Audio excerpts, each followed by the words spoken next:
welcome to the show. Sorry we're a bit late out there. And another thing just popped up.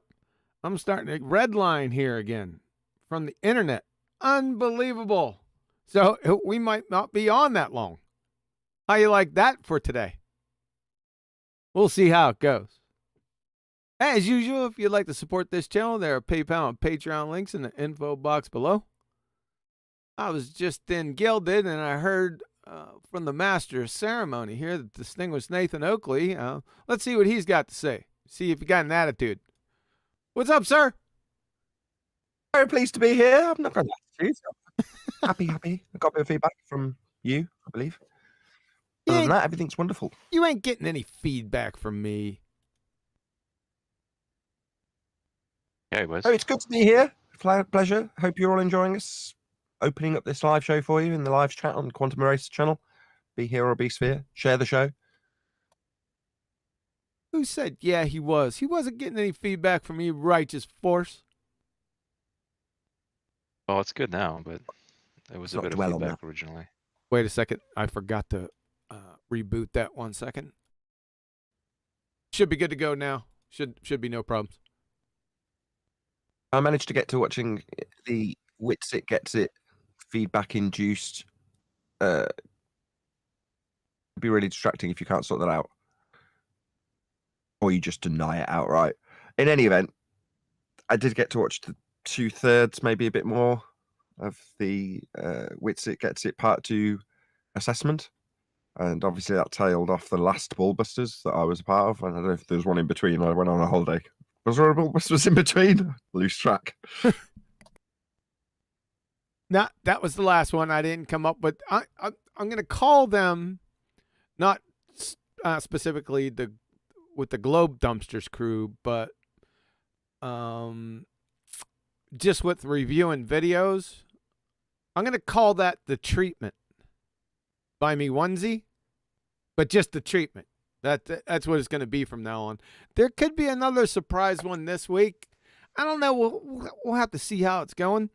I would like to apologize to everyone for today. I did schedule a show for 2 p.m. Central Time, 7 p.m. UK. But I had an emergency church picnic that I had to go to. They had to drag me there. You know, we're all food.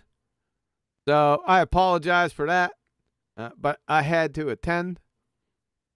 I'll have to show you what I did. Take a picture of one of my first plates. But like I said, I apologize. And then while I was there, I had my phone, so I sent all the BALLBUSTERS a message. They probably didn't get it except Adam. I said, be there 3 p.m. Central. So if Adam's not here and any other BALLBUSTERS aren't here, they got the last message at 3 p.m. The BALLBUSTERS that are here right now, they don't check any messages. So they're indicted by their presence here today. Right, Nathan? Oh, speaking of messages, a little public service announcement from me. As much as I appreciate people contacting me, and obviously when the information's great and useful, I'll typically use it. But what isn't useful is people telling me about personal slanderous attacks that I'm getting from those who will not be named. That'd be Jerome Campanella. Anyway, I don't care, is the point I want to make. I want to make that as a specific announcement, unless there is a caveat. Unless it's specifically related to the argument that we are utilizing Jaren for. So I don't care if he's attacking me personally. The guy's dead to me, so it doesn't interest me. He can call me what he likes. Those names aren't important. However, if there is a specific thing that's brought up in between the personal attacks, ad homs, and charges of scamming, then I do want to know about that if it directly relates to the claims that we use Jaren's misconceptions about science for, which is to educate people about what science is. So those are the things that I do want to know about. If he's got something specific, maybe we need to address in regards to specifically the claim that the scientific method, if adhered to, will prove things. That's all I'm interested in, not his personal attacks on me, because that's just pathetic, and I'm sick of hearing it, to be honest. From other people. That's why I'm saying this. So if you're that person or people, you know who you are. No offense. I appreciate, normally I'm like, oh, thank you for letting me know about this, because I wouldn't be watching it. But in this instance, it's like, yeah, okay, I get it. He's descended to second grade personal attacks. Fine. I know.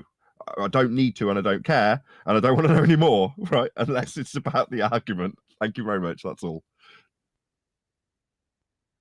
Yeah, I second that. All right, now I'm checking my, because I'm getting some red line here in OBS. My internet's messing up. I know this is back office talk, but it's very important. I'm doing a speed test. Maybe I ought to share that with you guys.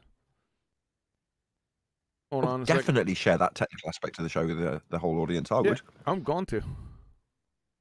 Oh, goodness gracious. I'm intrigued. While you're at it, I'm going to tell people in the audience all about my testing of the various different core configurations in my new CPU and how the stress test, it doesn't only do, it just does all 8 cores at once. I mean, people are fascinated by this stuff.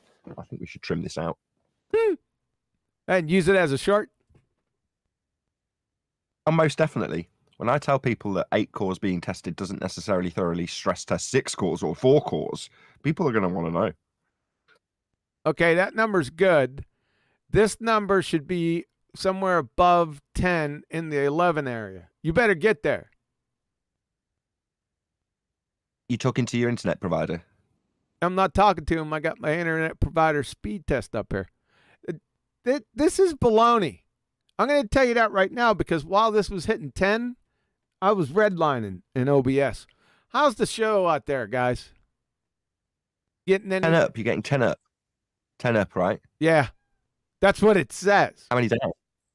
How many down? 112. 112 down, 10 up. That's not bad.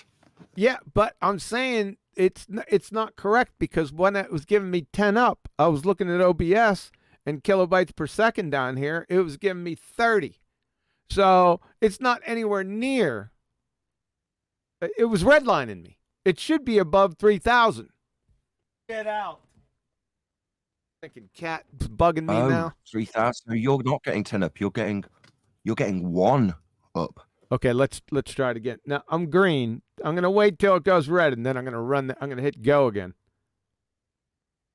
I'm gonna have to. Is it cut off? Nah, I'm gonna have to give them a call. Hold on a second. Let me ask the people out there. 1 second. Where are you? It's still streaming. It's still streaming. Hello, hello. I should. Are you the upstreamer? Okay, guys out there, is it chopping for you? Are you buffering out there? In It's chat? fine. I've just checked on the live stream. No. It's fine. It's fine. Okay. It's just To get back, We're not getting back there yet, John. Just relax. Now I'm going to show you again, Nathan. Are you ready? You got to look at the live stream. okay. So here we go. Here comes the test. See, it was giving me, this is false advertising right here. I think this is baloney, this 112 and 10 up. I think we should just carry on. I think we should just get on with it. This is definitely not my show. I'm not producing this. You're going to I want had to mark on your Wits It Gets It evaluation video. It is not the a point that mark. the video actually starts. No, it's not a mark. You can't do that. You can't take one show and put it over another show and say it's a bad mark on that show. That's not allowed. Yeah, I just don't. I like to get the show rolling immediately, but I do a whole pre-show thing and record that. And, technically speaking, that's got kind of this vibe going on at the beginning of your live shows, which is fine, I suppose. I've accepted it. I'll deal with it. Look at Mentally, this. I'll be scarred. Look at this. Its upload is 8.68. I pay for 10. They're in big trouble. I'm going to tell you that much right now. Up to learn your marketing. Let me. You I'll must just be keep their it. favorite customer, Kiwi. It's just false advertising. But go ahead. We can move on. Yeah, that too. Technically speaking, you're a faulty customer. I am not a faulty customer. No buffer in the UK. Okay. All right. We should be good. Go on. Go on with your bad stuff. What should we talk about? We should be talking about the stress testing of CPU cores. So that's what the people want to hear about. well, I have something to ask. Hold on. Wait for that. Hold on, as we get into the stride of chit chat and conversation, we break up this nicely, just about to start flowing conversation for another speed test. No, Why we're not not? doing. Now we're not doing another speed test. I'm going to show everyone why I was late. So just relax. All right, there you go. That's Pictures of why. the picnic. Is this going to be food? Yeah. Oh my god! Are you I hope my expecting that we're frustration's going to end up entertaining. caring? I had an emergency church picnic. This is what I had to go to. I'm telling you, we had Cowboy baked beans like an iron kettle on an open flame outside, like a big burn pit. You got mac and cheese. We got biscuits with melted butter. You just ladled it on there with like a big brush. We got friggin' burgers. We got ballpark franks, the good ones. We got deviled eggs. We had an Asian lady there. She cooked up this chicken in here, and this egg came with it. Now, I love eggs. This is suspect to me. I didn't eat this egg. I'm going to tell you right now. Black. What? It's not black. It's sort of brownish. Okay. All right. So she told me the name of the dish, and she said, "You'd really like it. You'll be back." I forgot the name of it. I'm just not good with that. But this is why I was gone. This is why I was late. Good? Well, that's wonderful. You don't expect me to skip out on a church picnic. Yeah, Southern Baptist church picnic. You guys are out your minds. You think I'm going to miss that. You could have, I don't care whether it's a 5-star restaurant. If there's a choice between like a 5-star restaurant in New York and a Southern Baptist picnic, it's not even close. It's the Southern Baptist picnic. If you don't know that, you need to get your head examined. Barbecue? Say again? Got barbecue? Barbecue? You could call it a barbecue. They had ribs. Now I had a few. This was my first plate. That's not what I asked. What? Not was it a barbecue? Did they have barbecue? Oh yes, they did. Yes. Oh well, that does sound delightful. I'm in Missouri. What do you think? Everyone's a barbecue fiend out here. Now I'm not a big barbecue fan. That's why I asked. Say again? That's why I asked. I've Yeah. got a reasonable understanding of you folks over there. Yeah. Like I said, I had some ribs. It looks nice. I brought about 12 ribs up to my wife. She loves ribs. She's from Missouri. She's corn-fed. But I'm not a big rib fan. I had a little bit. It's okay. I'd rather have brisket. I'm a brisket kind of guy. Not ribs. Follow? That's okay. I just wanted to show. I'm more of a beef Wellington kind of guy. You're a but that's beef. me. You're a beef Wellington. What the hell is beef Wellington? It's a posh sausage roll. A posh sausage. Look at these I deviled like eggs. steak. Look at these deviled eggs. These are next to heaven, baby. I'm telling you. Whoever made these, they got it happening. Then you got the biscuits with the butter. You're getting the up close and personal. Burgers were delicious. The hot dogs were really good because they're on the grill. I also had Cowboy coffee. They had it in a big kettle, right? And it's not regular coffee, filtered coffee. It's just the grounds poured in just before you boil the water. You throw the grounds in. And he does a couple little tricks. I was asking him what he did to make it, but it was over the fire. You had to tip it. It was on a till. You had to tip it. It was really good. And these are Cowboy baked beans. I told you about that. It was on the open fire, too, and got a big old iron skillet. I'll tell you what, this mac and cheese, it was a dive. This whole thing, I snuffed this out quick. That's why during the presentation here, or during the show, I'm going to take a little nap, if you don't mind. All right, go ahead. You're all clear. I'm good. No, this is not the way I riff. I'm not Adam. I don't know what to do. This just leaves me twitching. You're twitching. All right, let me get this out of here. Okay, back to the question I wanted to ask. Okay, because it for has the to do third with time, Nathan. the third time's a charm, John. Go ahead. Well, Nathan said that he didn't want to hear about the ad homs and the personal attacks, which I can understand. But as far as the topic, is there any point that hasn't already been conceded or demonstrated to be false for there to even be any rebuttals? Oh, that's a much better way of caveating it as that question goes, because that's kind of what I was alluding to. Exactly. Based on your statement, there'll be no need for anybody to contact me ever about this, right? Because no, there isn't. We've addressed it all. There is no agree, disagree. I was kind of listening halfway to your conversation when I'd spilt a drink earlier in the pre-show. And I agree. Yeah, there isn't any points to be conceded. There aren't any points to be addressed. We have addressed all of them, and we are marching on as we were beforehand. Nothing has changed for us. Way of taking apart globe arguments happens to have translated directly into the same nonsense being asserted from this particular group of flat earthers. But does that alter what the scientific method does? No. Does it alter our examples that were very dumbed down to begin with? No. Do any of their red herrings that they have brought up actually address the refutation that we presented in regards to their original claims of science not proving things? No. So what is the left? Well, very little. Well, what I was thinking is there's nothing left. Like when they talk about wanting a debate with you guys or whoever they wanted to, like, what is the contentious point that they think they can bring up at this point? I don't get it. Yeah, I don't think there is one. Hence me appealing to people to stop contacting me about personal attacks, because it's like that's when they've run out of stuff to actually address. Yeah, if you just want to call me a scammer, if that's your only point being made, you haven't got any points to make. Right, it just turns into propaganda.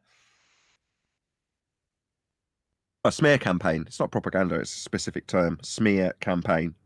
Right. What Right. was people contacting you this week? You can let me know, and I'll start off by reading about it, thinking there'll be something in this about how we need to verify the metals used in thermometer production or something like that, you know. And you wait for it, and then there's nothing at the end of the comment, you know, or the email or the Skype message or the person talking to you, and you're like, where's the thing I need to do at the end of this? Other than what are you hoping for by telling me this? That I'm going to be outraged that I'm being called names? No, you know, not at all. You know, if the person meant something to me, then maybe, you know, but it's like telling me Slice Bar Kane called you a scammer. All right, that's nice. How's he getting on with those elevation angles to the moon? You know, who cares? Yeah. So they're reporting on you that, why haven't they left yet? Didn't I tell them to get out of here? Didn't they listen?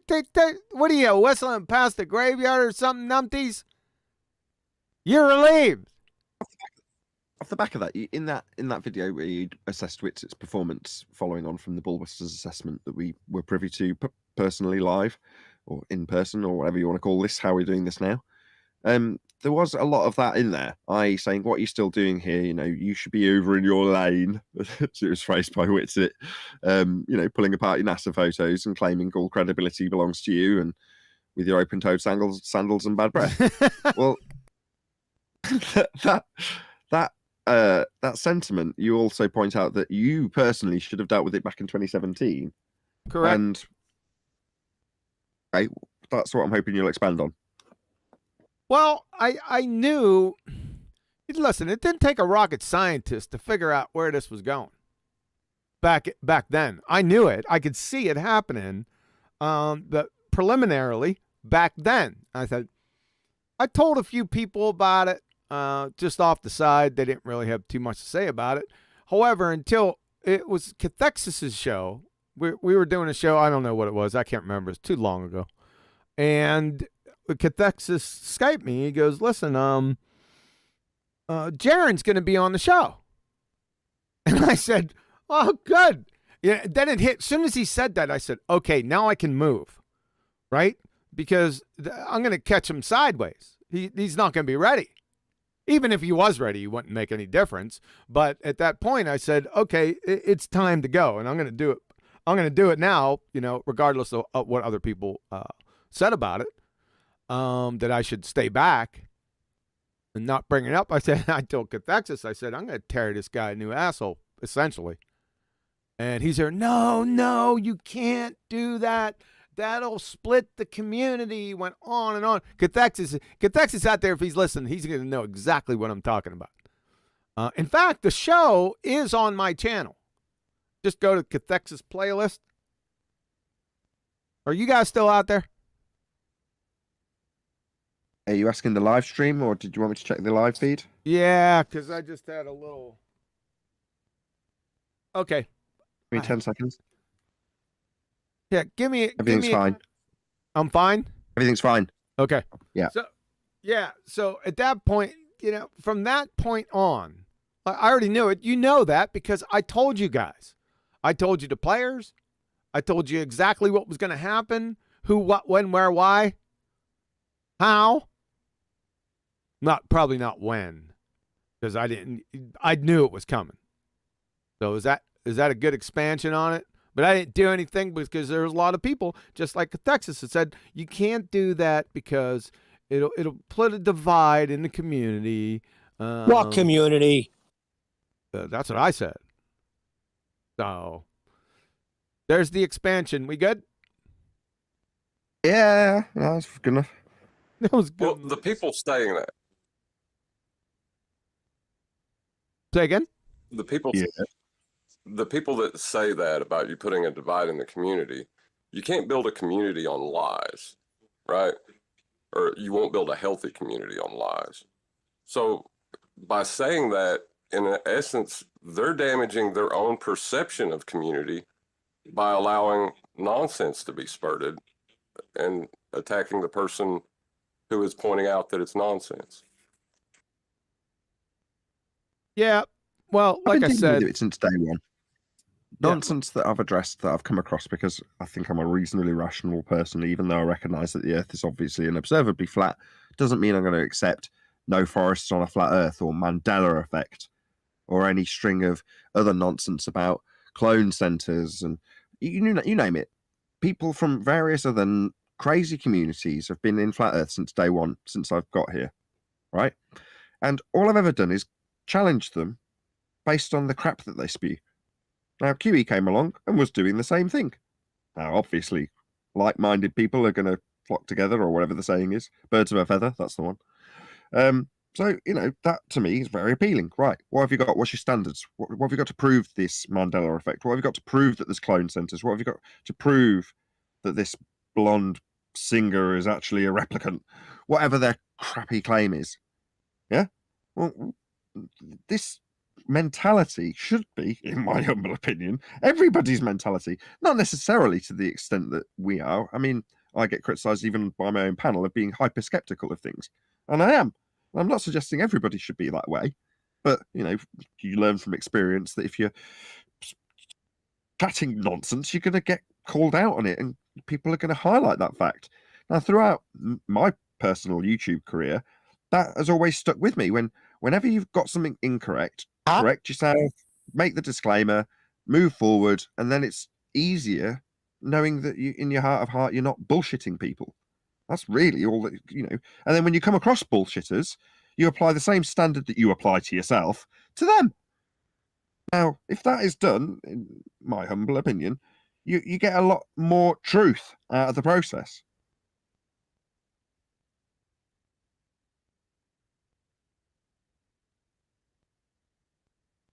yeah.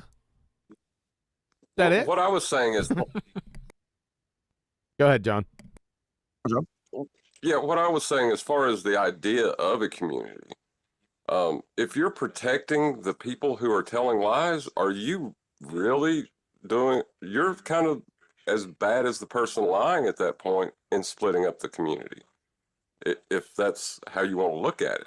Yeah, I don't think that they weren't peeling apart that side of the Globe Dumpsters argument at that point. No one was doing that.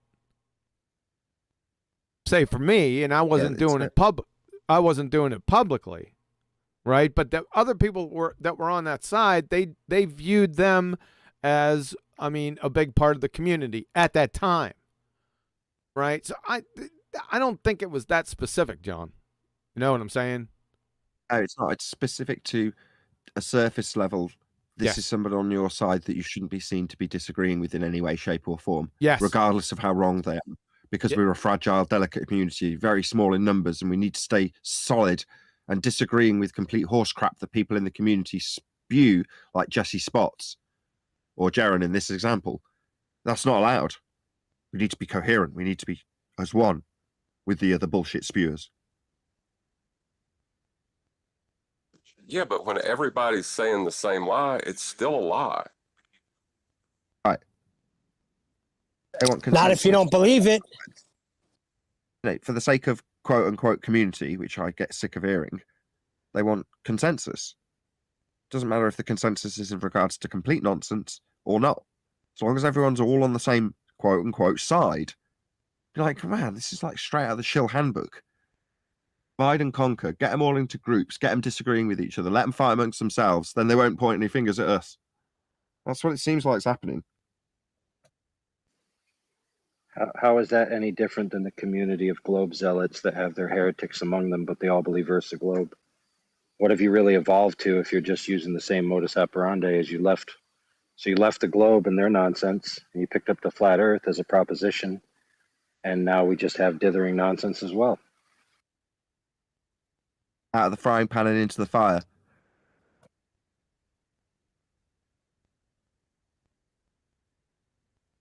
I love an argument based on cliches.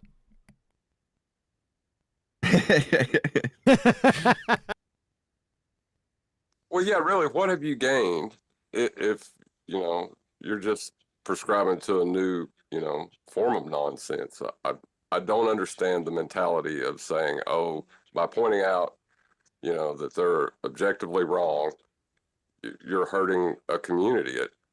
I just can't. I can't get that. It'd be like me saying, oh, don't point out that a politician's lying. You're going to tear our country apart. You know, that's the same argument. It is. It's identical. And it's rooted in the notion of fear when you first come to the subject. You see so many still do it to this day. They get here and go, oh my God, I've been lied to. Where's the next guru? What is the world? You see it in the globe zealots that still challenge us. Well, what is at the edge? What is your dome? You're left with a load of questions. And if somebody's got answers, you'll latch on to those answers and that person becomes your new guru. And you then have the same purpose fulfilled that the globe was fulfilling. You don't have to do any research. You don't have to look into it for yourself. You don't have to take any onus on you. You can just look to the gurus of the religion and they've already figured it out for you. You don't need to figure out what the sky is if you know it's ether. It's already been figured out. You can go about your day not worrying about it. Your new guru sorted you out with a new way of thinking. Well, that happened well early on, didn't it? Now I've got a load of people defending them because they don't like their gurus being challenged. And listen to how the nonsense does make sense to me, is what we get from the people who defend them.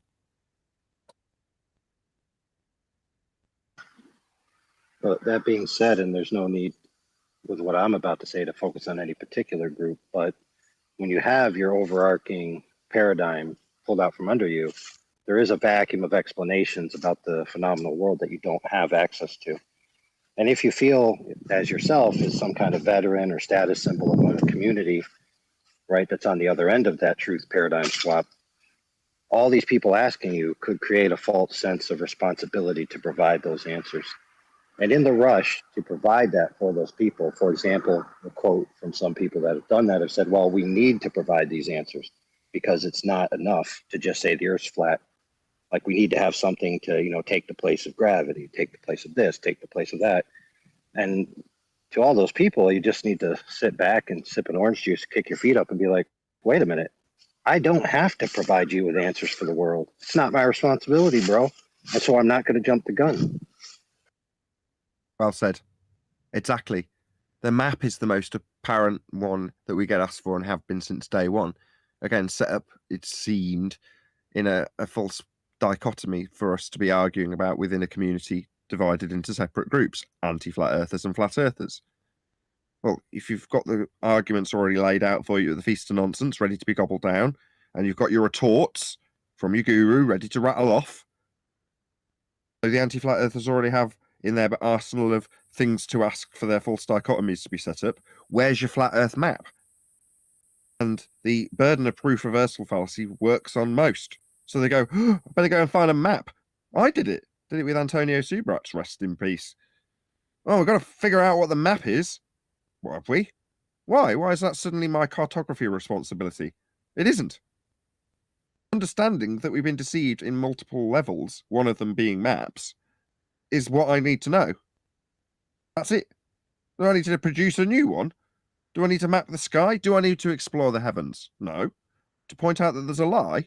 No, absolutely not. No, it doesn't just automatically become my responsibility or anybody's responsibility. And if you're saying it's not their fault because they felt responsible for giving answers to people that were asking questions when they were lost, then that's unfortunate. But you're still bullshitted. It doesn't make any difference to me whether or not that responsibility was a burden you felt you had to carry. Oh, tough luck. That false dichotomy is one of my favorite things because they have a flat Earth map on one side and then a flat Earth map on the other side, and they're like, if I win, then it's a globe. Like, what? You're using flat Earth celestial sphere model. What are you talking about? Well, from what I get from my son, not having an answer because he thinks that the world has given him answers through what we've all been taught. And without us giving him an answer, he can't handle that. But what I understand, in my mind, I'm seeing that he's not comfortable with the answers that he got in school.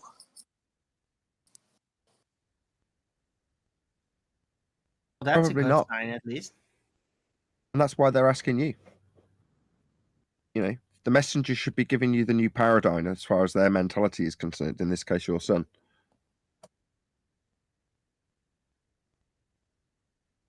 Yeah, he's not happy where he is. He knows it's not a sphere. He hears everything and he's not comfortable. So I think that's what his struggle is. And I think that's what I can't define their thoughts, but could be. It's akin to you pointing out to your mate that his wife has been cheating on him, and then the mate demanding that you find him a new wife. Yeah, but who's the hated one out of that? But who's the hated one out of that, Nathan? The one that points him out. Then they both hate that person. Hold on. It seems like they either... That's not a normal thing. If somebody points out to you that your wife is cheating on them, that you actually should be expecting a new wife to be found by them. You owe me a new paradigm.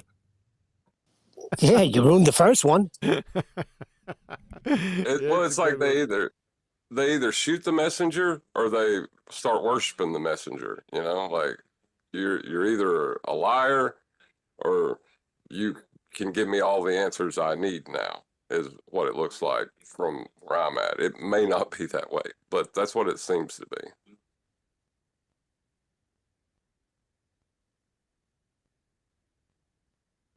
No, I think you're definitely right. And it's easy to fall into. You know, you can become that guru. It's tempting, right? Tempting to be a guru? What the hell is a guru? It's somebody who drags forth the people that have no other hope and have no grasp on cohesion. So they just need somebody to drag them along. Ah. That's what a guru does. From their perspective, it's what is he gone now? Oh, he's disappeared. Whatever he went under this time, AI Overlord was saying, you know, they feel obliged. So from the perspective of the person that we're talking about, the guru in this example, it's the person burdened with giving the answers to the people who then follow them. Absolutely. So I want to draw a parallel with that to the quote unquote powers that be, right? That are always referred to as the ones behind the system, whatever. Okay, their groups have been on record saying it's our responsibility to guide the less intelligent, to show them reality, to shape the world for them, because without us, they wouldn't be able to behave or thrive or succeed. And so if you adopt the flat earth mentality, is that you're going to take the place of the powers that be that you left, claiming that they were evil, creating the evil paradigm of heliocentric Big Bang cosmology. And really, what have you done but just created a microcosm where you are now the powers that be? Precisely. You want to be that guru. Well, like Jim Jones. Exactly. In a way. But basically, yeah. You know, you've got a cult following then, because it's not based on exposure of truth, because then you're just a news outlet, just a good one.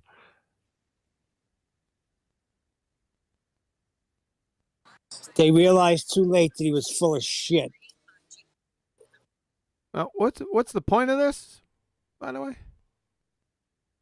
Talking about gurus. Is that the point? Talking about how once you lose a paradigm, you want to replace it with another one, and based on what AI Overlord is saying, your average Joe Normie needs that guidance according to the methodology of the powers that should not be, who are, in technical terms, just exploiting your average Joe Normie's behavior at a psychological level. Is that what we got going on? What we got going on? Pretty deep stuff. Adam didn't get here along early enough to talk about your deviled eggs. What do you want?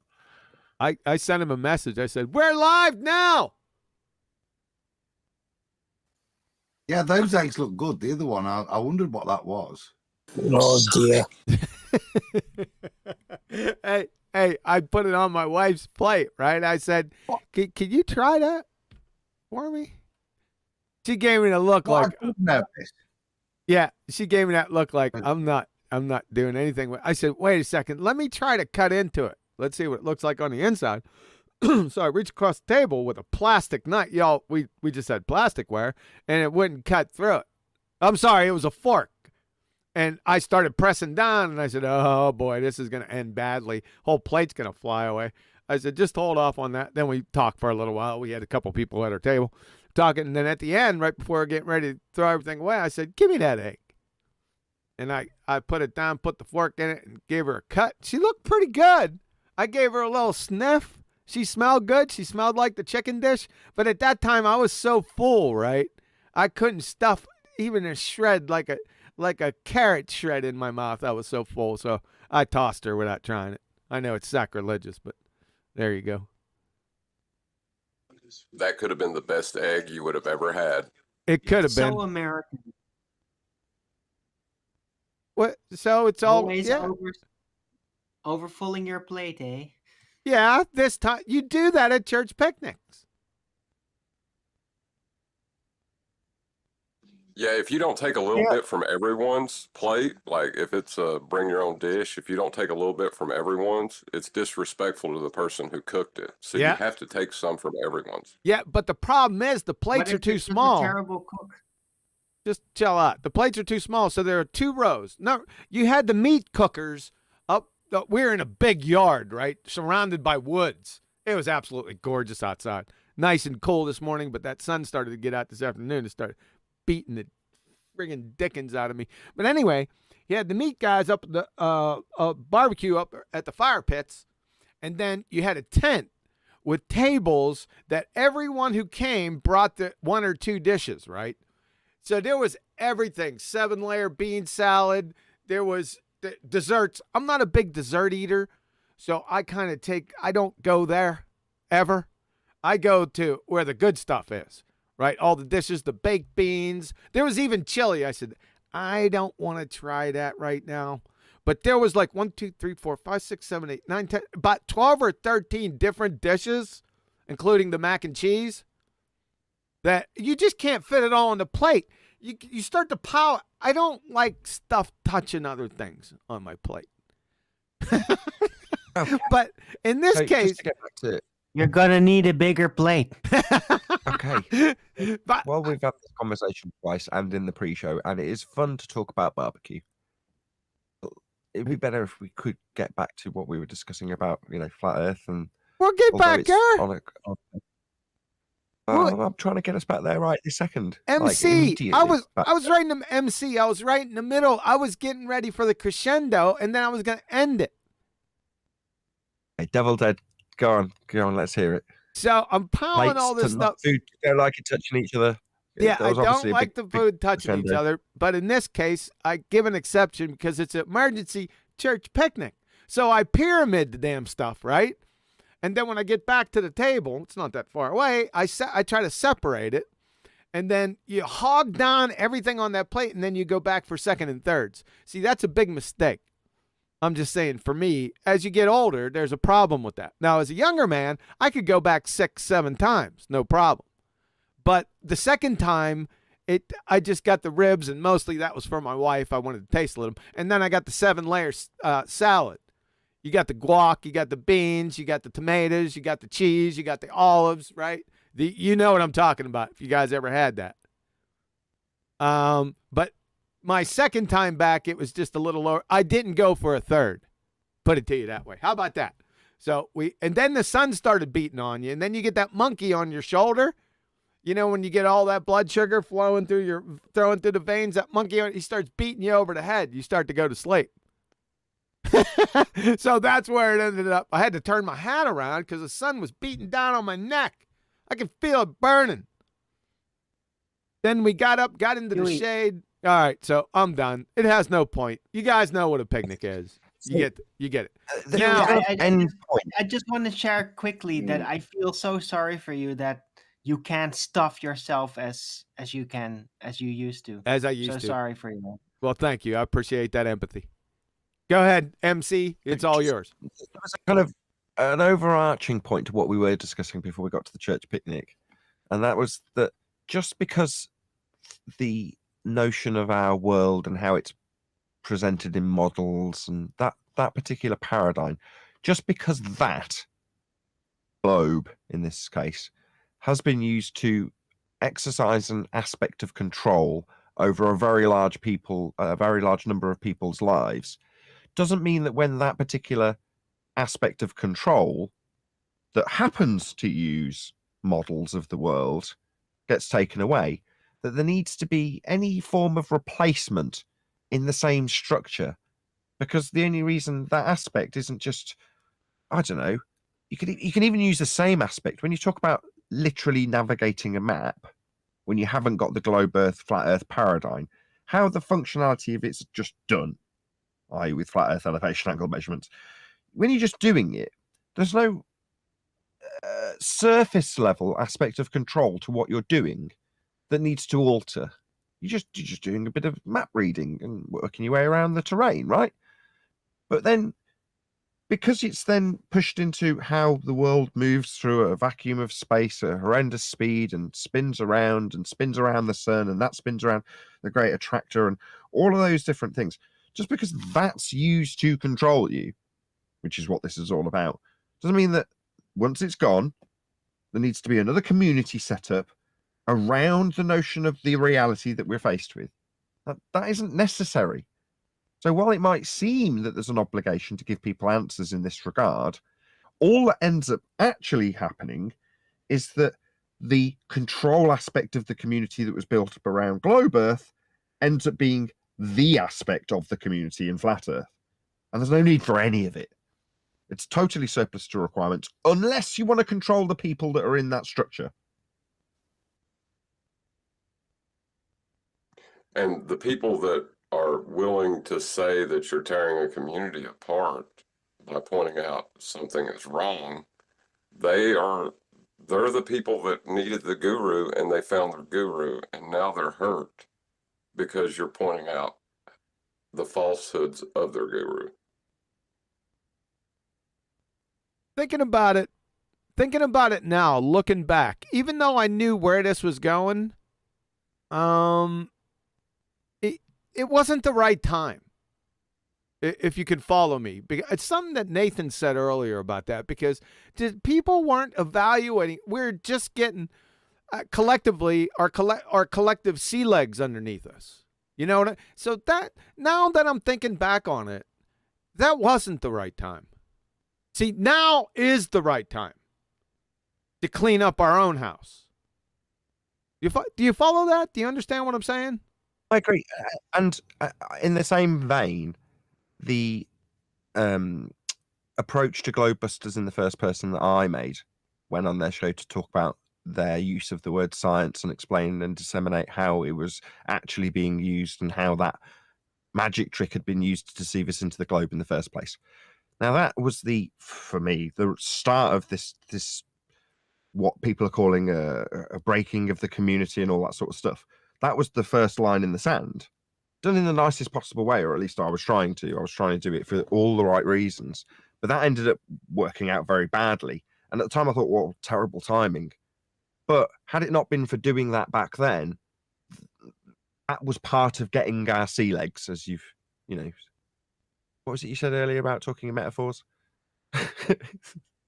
Anyway, the sea legs that we currently have, we've got because of the journey that we've taken to get there. Yes. And while it may have seemed at the time very, very detrimental to my YouTube career, because it was, now the second sting from Jaren, who's much bigger than Bob, is far less devastating. In fact, very, very little effect has happened at all. If not, a positive effect. I've gained a load of Patreons out. I'm not even joking. There's been a positive influence. Well, and I lost initially a number of subs, but now it's got back to what it was before it started. With Bob, it just seemed to be never ending. But like I say, the first sting was really potent. The second sting, this one, is almost non-existent. But it means that the effect on the community has been that people agree with us. There's been plenty of people telling me, oh, I went and left a comment and just got banned. That sentiment is into the hundreds now. Now, feel free to keep telling me about that because it does amuse me greatly. But loads of people keep telling me about that. I went and expressed the sentiment that I completely agree with, and I was shunned. Okay, there we go. That's how this is going to work out then. So they're going to shun people who try and correct them whilst correcting us on being scammers and not addressing the point. Yeah, okay, people aren't stupid. Oh, that's stupid, let's be honest. Well, do you think it was more about us having our sea legs or you guys? Because I wasn't around. I've not been around that long. No, I was just saying. About... No. No, you got the same. Let me just correct. You've got the same sea legs. You might not have been in the same community per se, but you were in the same pond, weren't you? So you were getting different sea legs that offered you different tools now. Well, yeah, but what I was saying is the reason for the support is it because the people who are looking into this as a whole had time to be disillusioned with the messages that people on Globebusters was punting. Is that why it's so effective now? Your guilt. It was the people who left me the first time around when Bob told people that I wasn't a good person for whatever reason he was saying at the time, because I pointed out that science proves things and he was using the same magic trick to deceive people when he hadn't got any science. Well, I think those people all felt guilty and then came back as Patreons. That's what I'm going to tell myself. Hey, the first super chat. Thanks, Rob. Appreciate that, sir. I stand. He says hashtag I stand with Nathan. Appreciate it, sir. Oh, Johnny Depp reference. Oh, I used one of them the other day for non-evergreen YouTube subjects. Thank you.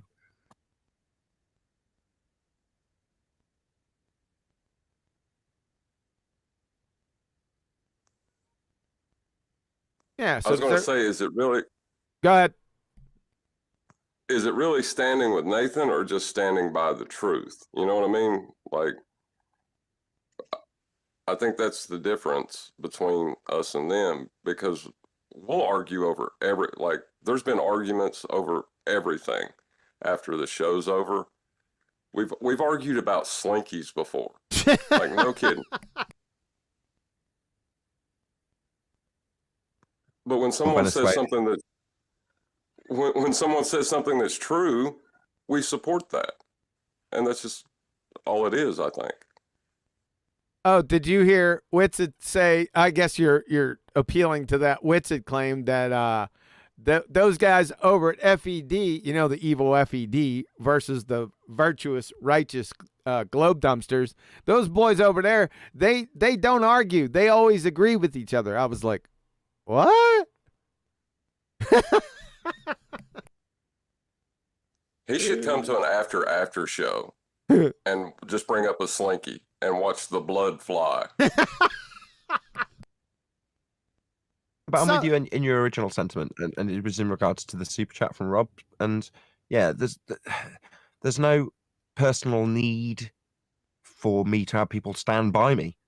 You know, in the same vein, you've got QE, who is accused by the ballers of being the inventor of the scientific method, right? Which is even more grandiose, but it's on the same lines, which is to say that I hope QE will agree with me. He's here. You know, that's almost a bit embarrassing when people like charge you with something so fundamental to the advancement of humanity. To charge you with it being yours is like, well, I'm flattered, but really no, you know, it's a bit awkward. So it's like, I stand with Nathan Oakley. No, I hope my disclaimer at the beginning of the show was to say that, you know, in regards to the personal attacks I'm receiving, they're water off a duck's back now. It doesn't make any difference that they're from Jaren rather than Red Rhetoric or anybody else. You know, it doesn't. It's literally the same water off the same duck's back. You're liking these analogies, Q. I'm trying to ramp up the number a little bit. See if we can drop a few more in. But a few more similes. cliches. Yeah, that always helps. A few more cliches. That's the one. Anyway, so yeah, it's the same water off the same duck's back in that regard. So there's nothing to stand with me on. And if you understand what we disseminate educationally on these shows, Ballbusters and Flat Earth Debate specifically, along with something that was heartwarming, I'll mention about your wits it gets it thing in a second. But you know, there's just the truth. And if you understand it, then you're good. And I understand it and don't need any support. Honestly, I'm good. But you know, the sentiment in the Johnny Depp reference was very much welcomed. Or it might have been Amber Heard. You might have been I stand with Amber Heard hashtag. Maybe not. Who knows? She lost. Who cares? But one of the heartwarming things that I noticed as you were going through the Witsit response to Flatzoid's discussion with him was all of the people from Flat Earth Debate that are making videos that you had to sort of reference. So it was like a little spider's web of Flat Earth Debate references from you.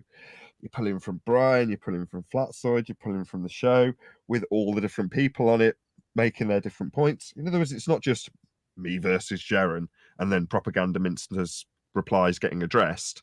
It's a whole massive web that's been created, and dare I say it, an actual community. You know, that's something I would actually proudly define as a community. What has been built up at Flat Earth Debate, and I call that as an overarching term, Ballbusters.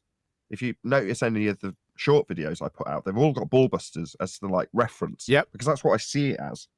Because not necessarily just to reference QE as the overarching realistic ruler and emperor of the Ballbusters, but more to say that as a community, as a web, perhaps with QE at the center as the spider that's going to sting you, bite you, and wrap you in stuff and stick you to the web. You know, that's not necessarily the reference I'm making, but you know, it was heartwarming to see that aspect of the community that we do actually have with Flat Earth Debate shown in that video in the response to Witsit. So yeah, that was genuinely heartwarming.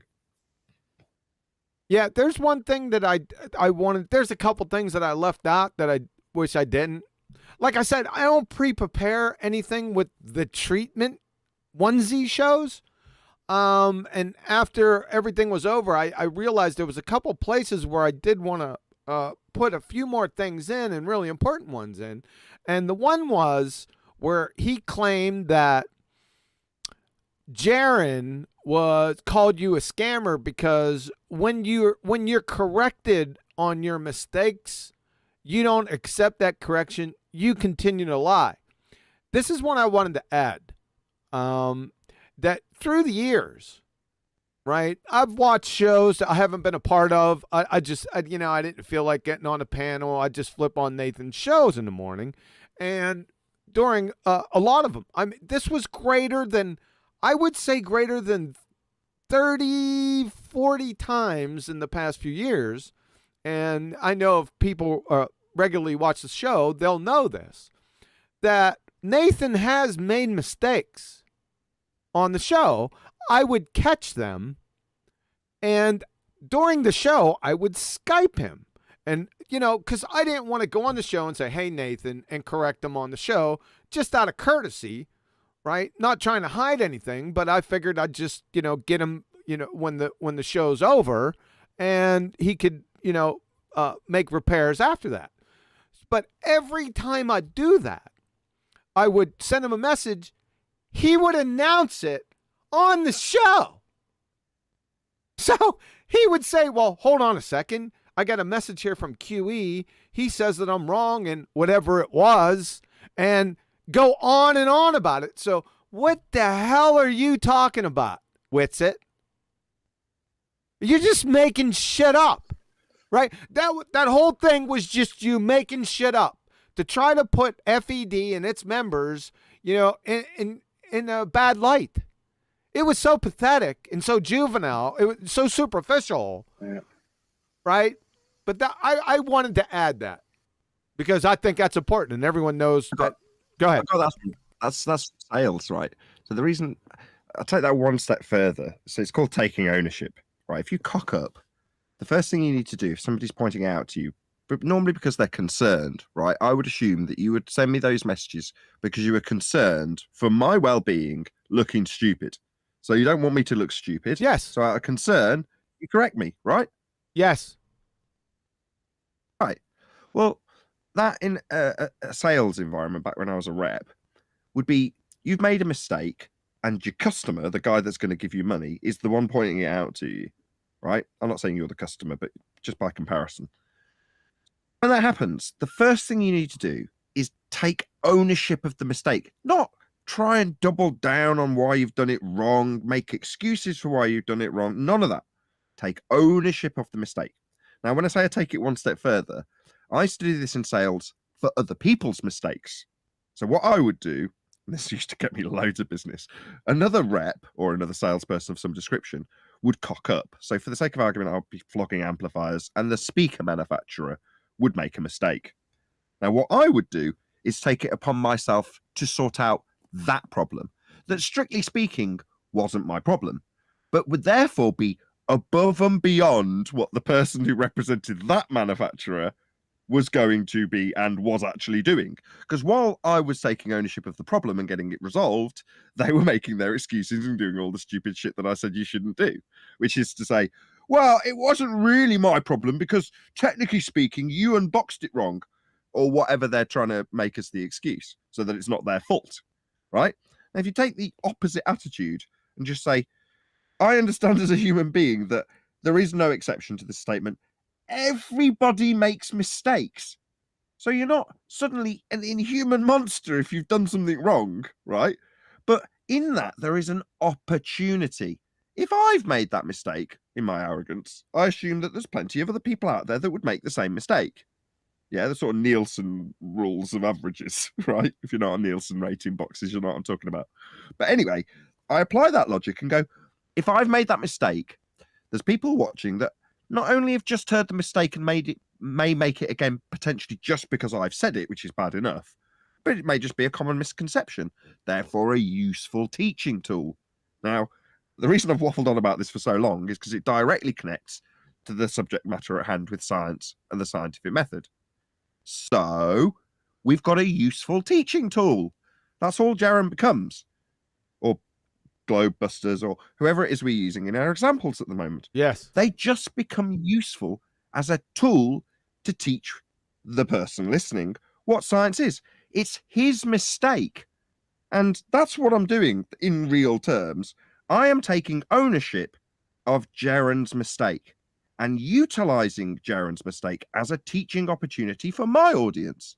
What a wonderful sales conversion tool it was when I was a rep.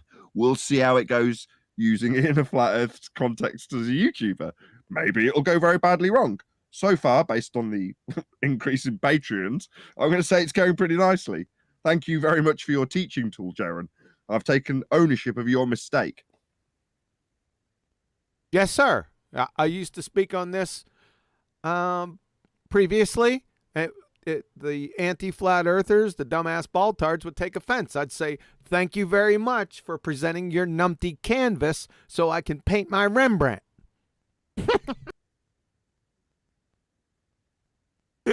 I had a couple ballers just friggin' lose it after that. Those are the videos that people like the best that I trim out. When a Glober comes on and they're wrong, and they have that pointed out to them and the correction made and why they're wrong and how they're wrong, and then they repeat how they're wrong 50 million times with the same explanation of how and why they're wrong being put to them. That repetitive nature of the doubling down of a mistake that a baller cannot concede because their worldview's in danger if they do, that becomes repetitive and incredibly useful for drumming it into the audience member who's listening to how and why they're wrong over and over again when they repeat and rinse and repeat and repeat over and over again. Everyone. Hey, what's up, Hey, Brian? Brian. Yeah, I didn't want to. We'll get back to you in a second, Brian. I just didn't want that point to get lost because I know that people that watch the show regularly over the years, they know that that's the case. That you stopped the show. In fact, a couple times I've come on and I said, Nathan, I wrote it to you so we could deal with it in private. You're like, no. Well, let's get it out in the open now. That happened a few times where I even told you, what the hell are you doing? Why bring it up now? We can deal with it privately later so it won't come back to bite you in the ass. But nope, you went live with it right at the time you got the message. So what's it? What the hell are you making up? I don't know. I remember having to discuss it with all of the people who were involved in the Isle of Man discussion when we got something wrong. I can't actually remember specifically what was gotten wrong, but it was a fairly major deal. We were mapping stuff out and looking at LiDAR maps, LiDAR scans of the territory that we were actually talking about, and something fundamentally was done incorrectly. Well, didn't we Chris Hunt was modeling misidentify it. the island?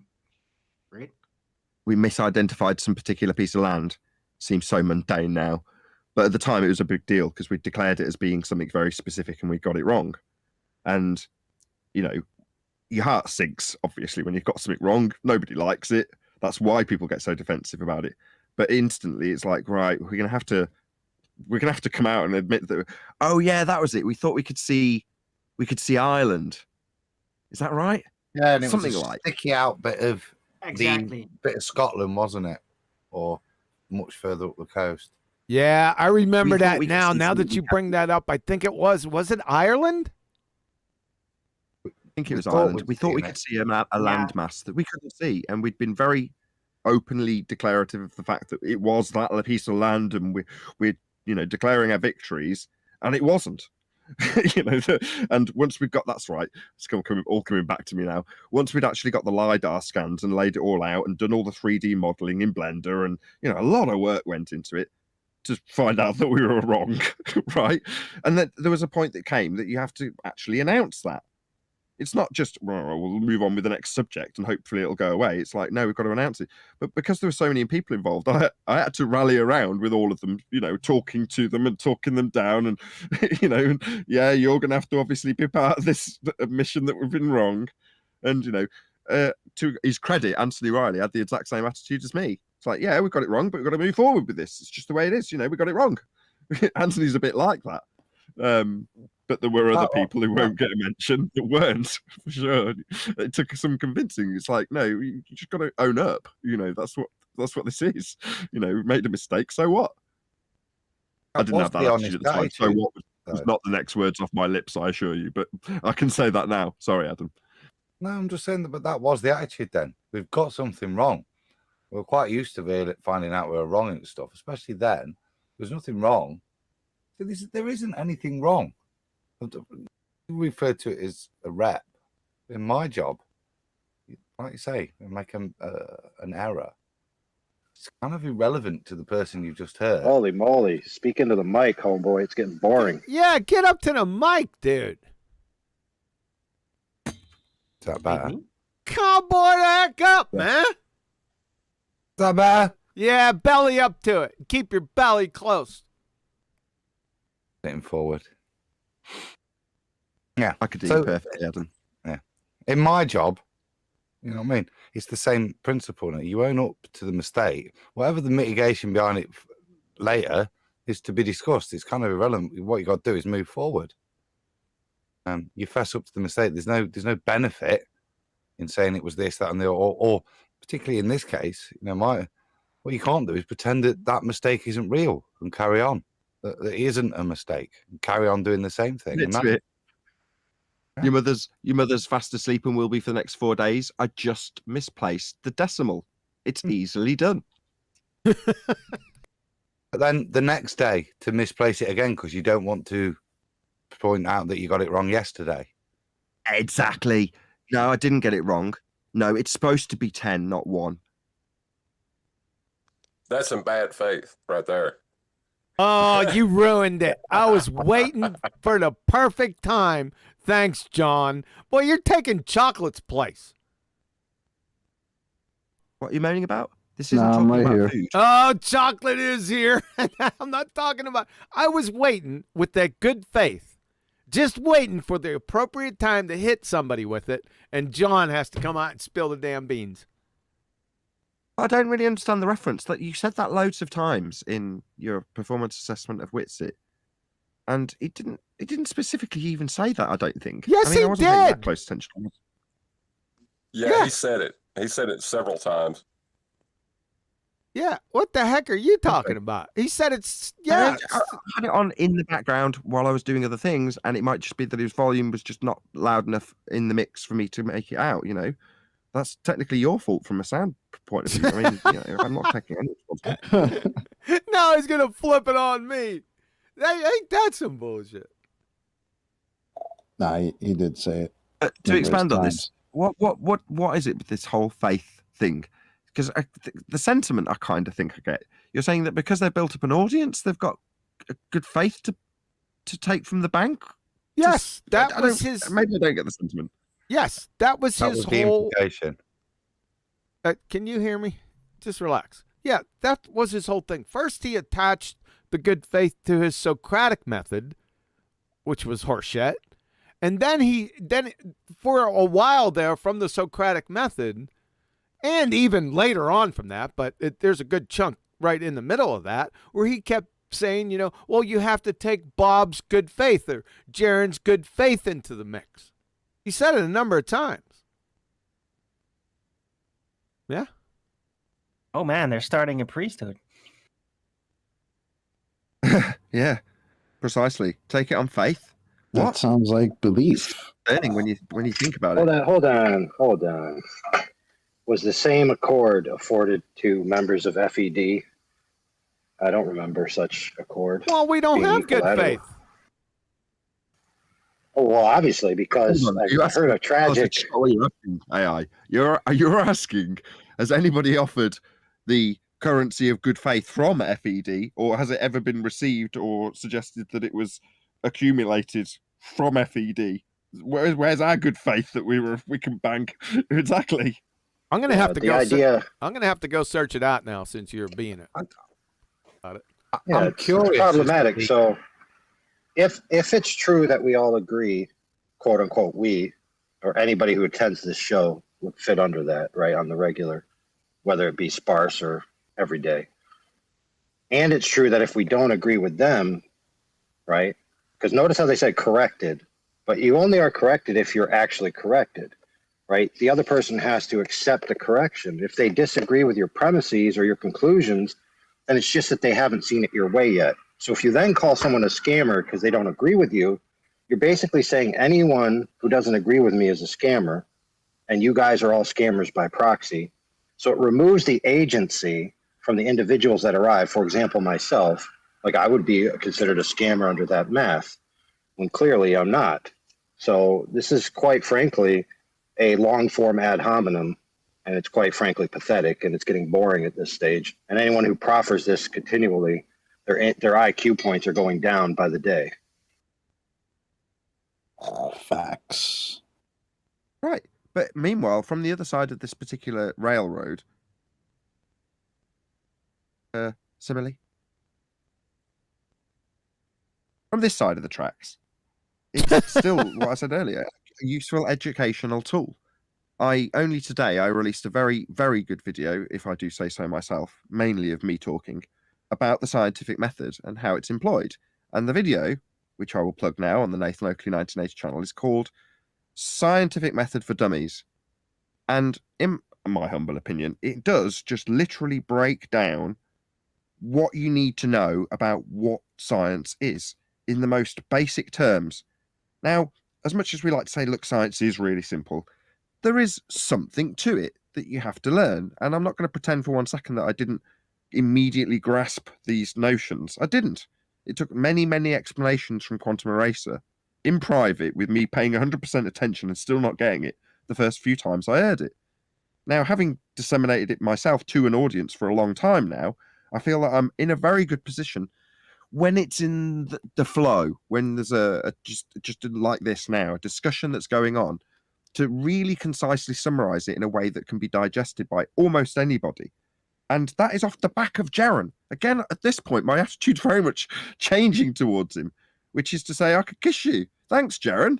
You know, you are really useful in this regard, because the people that are paying attention to it can't but help listen to the logic that's behind the scientific method and understand how and why it's being utilized with our boiling example. And it's only through necessity that we've pigeonholed it into this very dumbed down example with boiling water, with all of the discussion being around the caveats of control variables that we might not know about to not control them. I'm slapping my own face. I'm not on camera. I literally slapped my own face then. That was too funny, wasn't it? It was. It is true. When you said it, I must admit, like Neil said, spitting out his tea. When you're like, what do you mean the ones we don't know about? How are you going to control them? Anyway, Those are the special moments. It's on that like this subject, Nathan. Yes. It is like a bitter pill to swallow, but I think coming out of it, not just there was the sunlight, and then a lot more, which was good to go through hypothesis, show how even if you think a hypothesis has some validity, you've really got to be hyper specific in that in your wording, and then to go through that paper, which was a little bit pseudoscience in a way. Where you can reach the false conclusions. And I think to go through that as well has been a useful learning tool. I enjoyed me going through it and figuring out what was being discussed, but hopefully it's out there now. And it's a good practical demonstration of going through what and defining what is the science and what isn't the science. Absolutely. I mean, there's people out there that want something more exciting, that telling me to go to TikTok and such, to build the excitement level back up that they had before, presumably from the interjection from the anti-flat earth camp on TikTok rather than on YouTube, who have dried up because they've all been defeated. Well, this now, with Jaren specifically, this is that moment. If you're that person hankering after that next bit of excitement that really propels the tools and the sword of science that we've swiped through Globers for the last few years, if you want to see that as the rock being hewn from the earth, ready to be polished up anew, this is it. So back in the day, I tried to explain to the audience that what we disseminate with science isn't specific to flat earth. It's really wide reaching. You can apply it unilaterally across bullshit that you hear on TV or read in the paper or watch on the internet. It's applicable across many genres. Now, you can say that till you're blue in the face, and most people don't recognize it. They just see you taking apart a baller with the pink writing, QE, and go, hey, take his head off, right? But until something snaps them out of a way of believing in something that is also not true, in this case, ether, with that sword that they didn't necessarily pay attention to how sharp the blade was, or how the sword had been made, or why it was a sword. They just saw it chop people's heads off. Now they might start paying attention, because they have to what that sword actually is. I'm just using a few more metaphors. I'm gonna do it. Right. So the sword of science in this case is chopping off the head of one of our own, Jaren Campanella. Now that is a bloodbath that not everyone was expecting to see. It's the twist in the movie where one of the protagonists kills another one. Now, no one saw it coming, and they can all see the bloodbath, and they can't quite believe that a main character's lying dead with his head off. but that's what's happening. If you're here for the drama, suck it up. Because this is what's happening right now. This is something that might actually jolt a substantial portion of the community into good understanding of science and how you can apply that not only to globe Earth, not only to ether, but right down the chain to the Timotei advert. When they tell you that here comes the science part, this is so unilaterally applicable and therefore useful to future recognition of deception that maybe it's worth chopping one of our own heads off to get people's attention. Shout out to Tony Wickham. He shouts out to Adam for driving down to Birmingham to drop off a banner and then going back to his kids' sports. That's a special guy. So you're a special guy there, Flat Earth Homo Adam. I hope that's like not special with your tongue in the front of your lip. Special. But yeah, thanks, Tony. Yeah, it was good. It was good to meet him there. And that's kind of why you do it, isn't it? And what this message is for is just to get the truth out there. It's not in a club or anything like that. Or Holy. It's just about getting. Sorry, am I bothering you again, Overlord? Away from the mic. Thanks. I just can't hear you. You're just my best critic. Just right-click on him and turn him up in your gilded. No, it doesn't. It doesn't work for this mobile device. Oh, technically, it's your fault then, AI. Well, Put your back into it, Adam. I've leant forward just for AI, just for him, as he seems to be on one of the issues. It's not that Adam's not talking loud enough. People aren't listening loud enough. That's the problem. Exactly, Brian. That checks out. I know, but if you're talking and you're saying something interesting, then you kick your feet up on your desk, you lean back, you swivel the mic out of the way so you can get the view of the sunset. Have you got a camera in my room?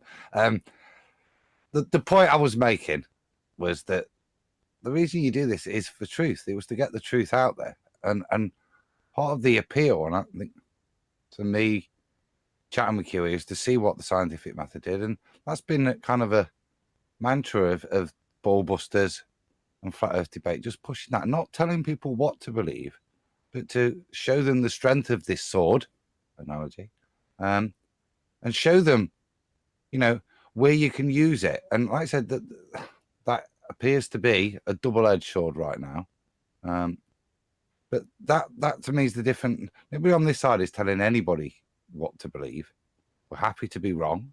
We're just kind of demonstrating the tools you've got to make that discernment yourself. That's certainly the message when, let's say, referring to Tony going on the streets. That's what I'm saying to people. I'm telling them this is wrong, not this is what things are. I used to get frustrated with YouTubers that you'd sit through a show and they'd be talking like we are now about the tool of science and the sword of science, and they'd never actually in the show itself explain why the tool was what it was. So I'm going to do that now if everyone's okay with that. It might take a couple of minutes, hopefully less. But the tool that we're talking about is science and the scientific method, and that would be observation of phenomena occurring in the natural world and your ponderance over what caused that phenomena to occur that you just observed. Now, in order to do that, there is a method that would take you to formulation of something called a hypothesis, otherwise known as a scientific prediction, where you predict what you think will cause that effect you observed in nature. Now, simplistically, you would call that presumed cause A. In logic, A causes B is your supposition.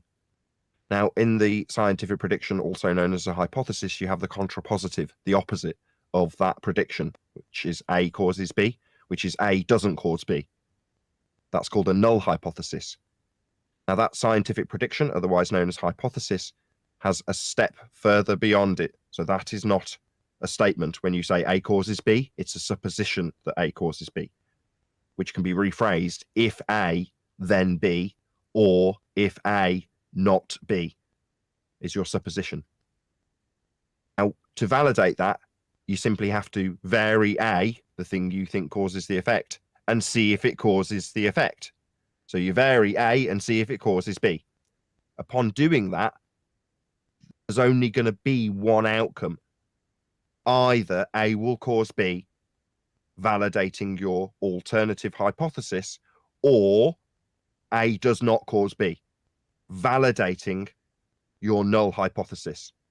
So in both instances, either or will be proven.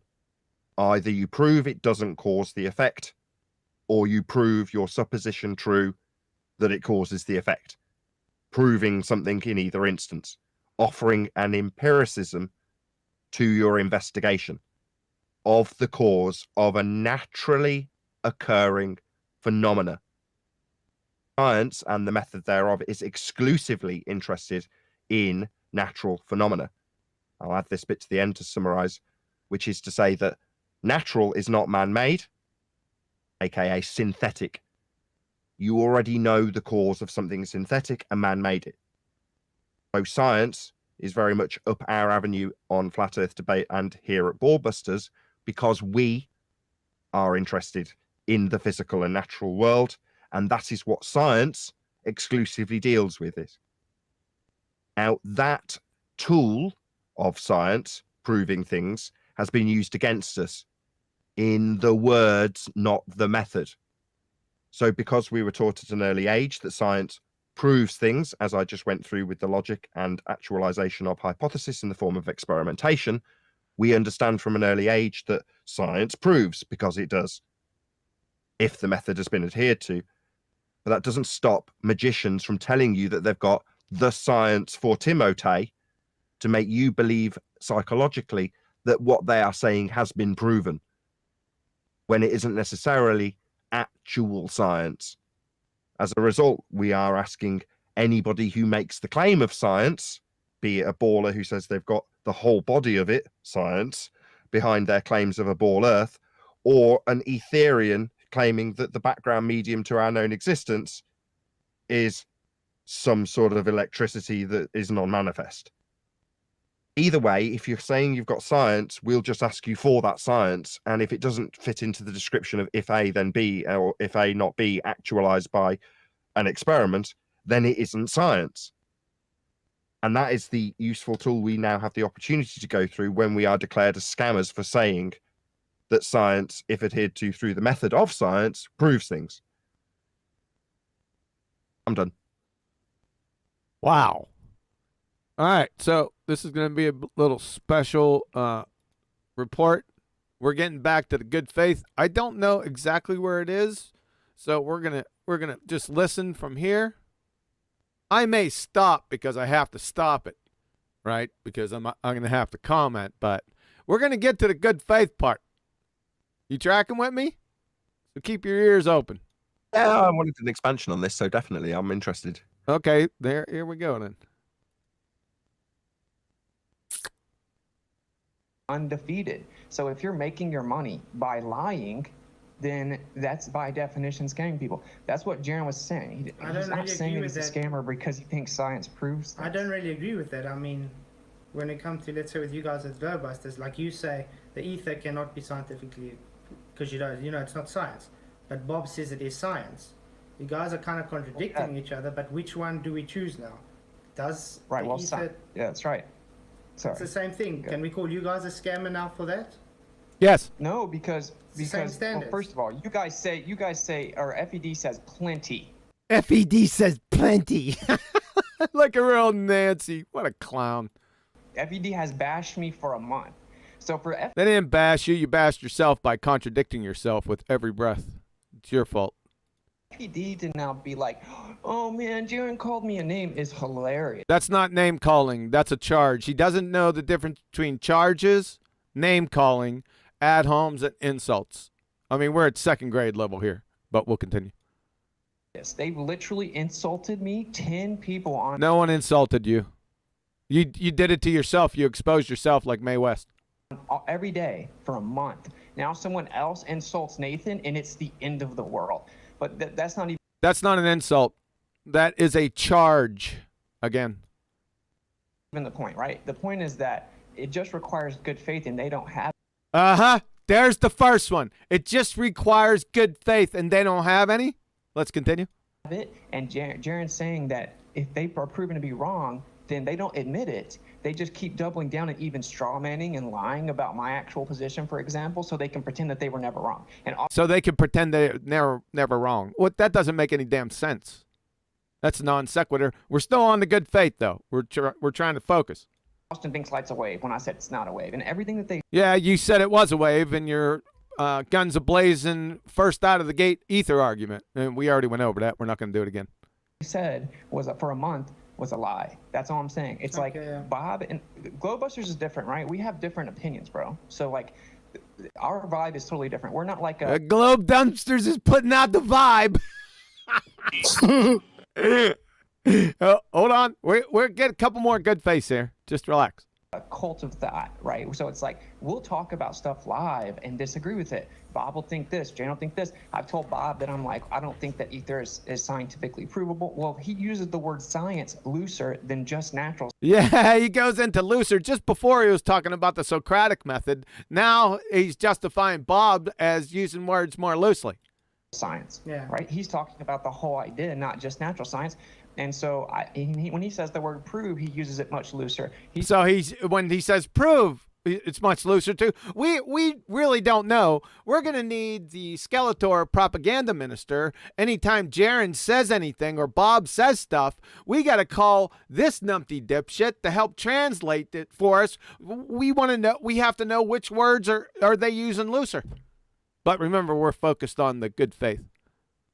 He's talking about like logically prove it, meaning like, well, I don't see, there's no other explanations. So this is a dichotomy or whatever. So he uses it more loose. I don't agree. I'm much more tactical with how I say it. When you don't have to be tactical with truth, Sunshine. It's just truth. But Bob is not wrong when you take his good faith to what he's saying, the merit of. There you go. So you had a couple examples now of where he's stressing good faith. Are we good? Yeah. Yeah. That's what I thought.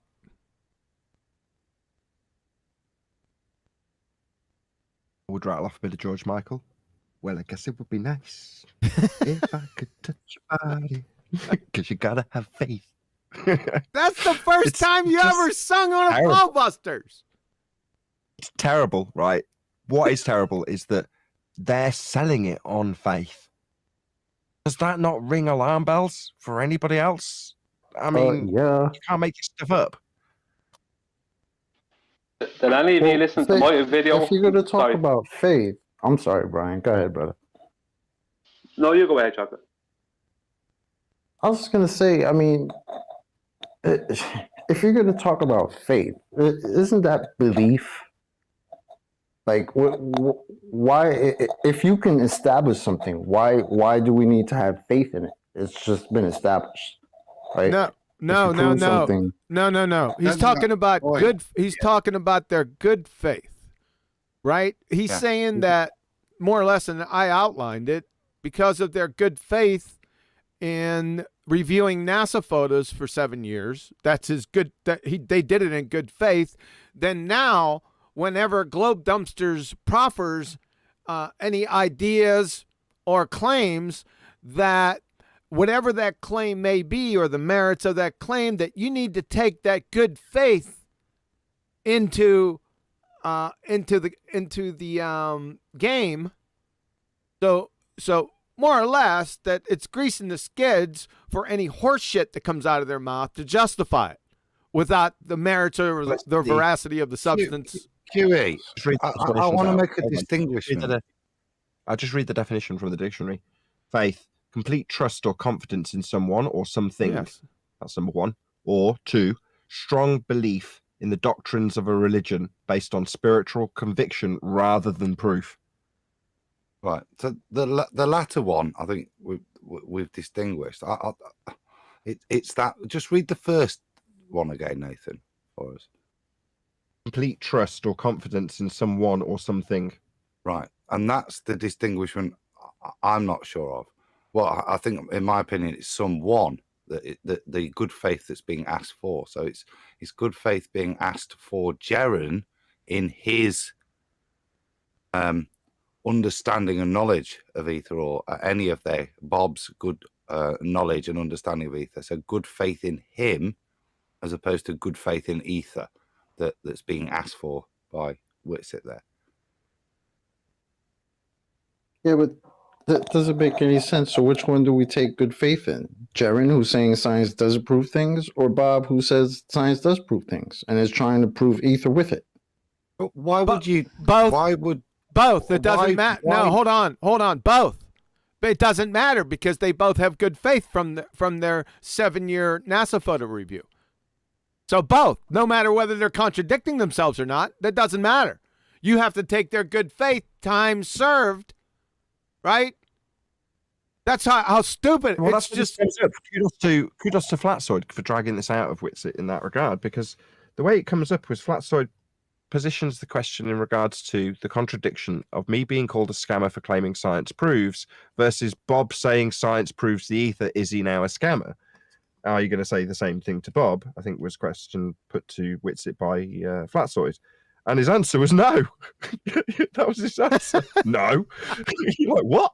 So total double standards, just right out there, double standards. right. Right. No, because Bob has a looser definition. And good faith.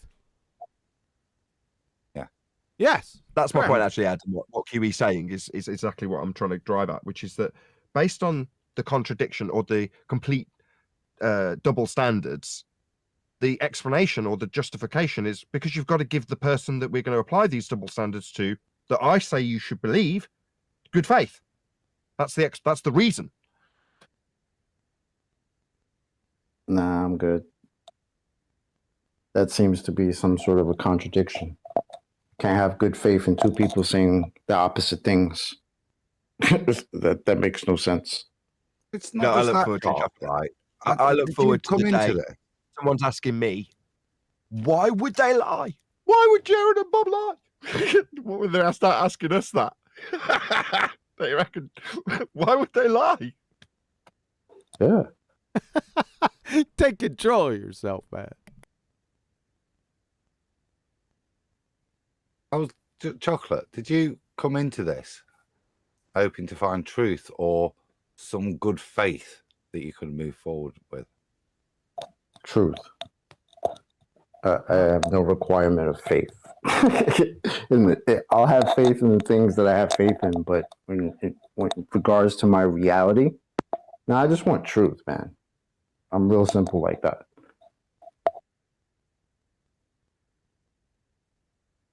It's a strange thing to mitigate for and ask anybody who's listening as a reason to side one way or the other. Just believe me is the fundamental purpose of it. Yes. Based on It's the point being, it's a strange thing to appeal to. It's not, but from my point of view, I don't think I'd ever go out there and ask anybody, whatever I've done, whatever people think of my reputation, just believe me because I got beat up in Rome. You know what I mean? That sort of thing. So I must be a good guy. Look, I must be honest because I got beat up in Rome. Therefore, whatever I say, believe me. I don't think I'd ever ask anybody of that. I'd ask that of anybody for my integrity. It's a strange thing for me as an individual that I wouldn't appeal to anybody else for. I think I made the comparison to, it's the same thing the pseudoscientists use, but they use their credentials, right?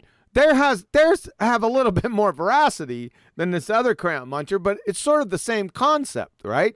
Because they can get away. They can get away with it because they're using their credentials, even though they're pseudoscience credentials, to grease the skids to provide veracity no matter what they say. Well, yeah, they're contradicting themselves. What Whitsitt's actually saying is, look, Bob has got a PhD in debunking NASA photos. Yep. Oh, better believe him. Yes. It's the same sort of deal, right? So now it goes a step further.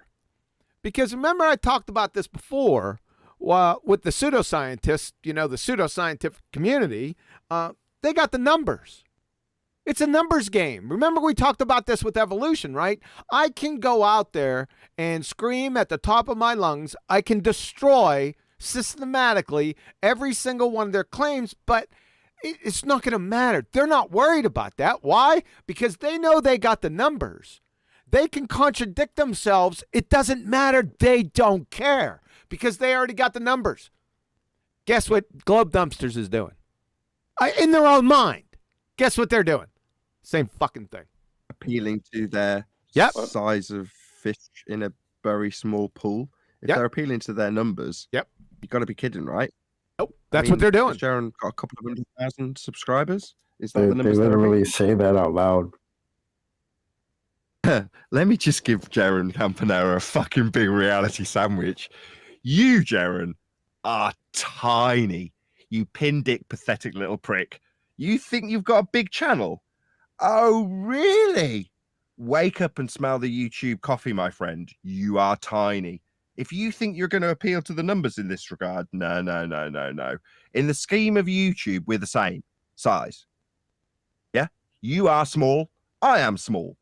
But if you think that because you're a little bit bigger fish in this tiny little pond than me, that means that you've got more credibility because of the numbers, you've got to be joking. Yeah, people get more views with Bigfoot than we do, Dumbo. You think you're going to appeal to the numbers? My God, this is a revelation to me. Have you deluded yourself into thinking a couple of 100,000 YouTube subscribers is having the numbers? You've got to be kidding. You're delusional. Yep. He thinks he's big. Yep. You think you're the big dick of YouTube? Yep. Do you need me to rattle off a few people that are bigger than you in pathetic subjects that are meaningless, my friend? Just to make you feel that little bit smaller than you actually are? I can do that, no worries. I can rattle them off by the 1,000. Yeah? Don't delude yourself into thinking you're a big YouTuber, Jaron. Have a word. My God, he's more delusional than I thought. Oh, far beyond what you thought. But do you see the parallel? In his mind, that's what he thinks based on the numbers. Now, in a small community, he thinks he's got the numbers of flat earthers. They can get by saying anything they want. They can contradict themselves with every other breath, like the pseudoscientists do. You know, on Discovery Channel, depending on what you're listening to. Discovery Channel, or you go to Wiki, or you go somewhere else. Even the brain dead ones that can't fog a mirror and say, wait a second, didn't they just contradict themselves before? It doesn't matter. And they don't care if they contradict themselves. They already got the brain dead numbers. Y'all getting this?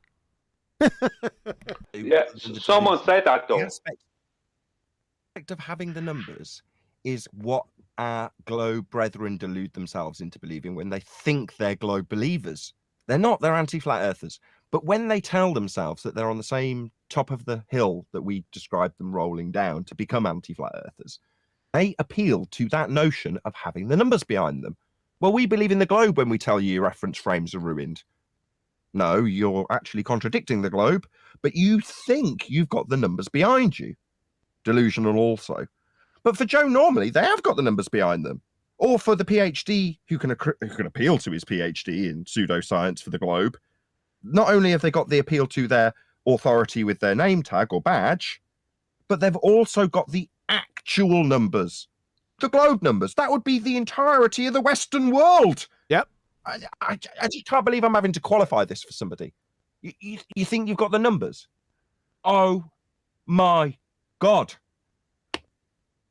No, that's it. I pinpointed it. There's no way out of it. It's like a well, duh.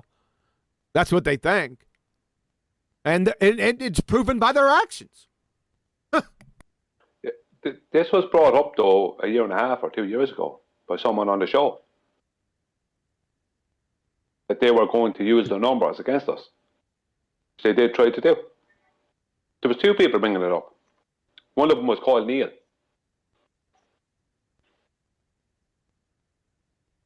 I quite believe it's the case, because unless we were so narrow-minded as to only see the world as being the flat Earth community that's been dug out in this pond that I describe, now that's not the world, right? What numbers are you appealing to, right? You're kidding me? Go out into the real world for a few moments and see what the numbers are involved in those actual things that people believe in. I mean, you've got to be kidding me. This just okay. No.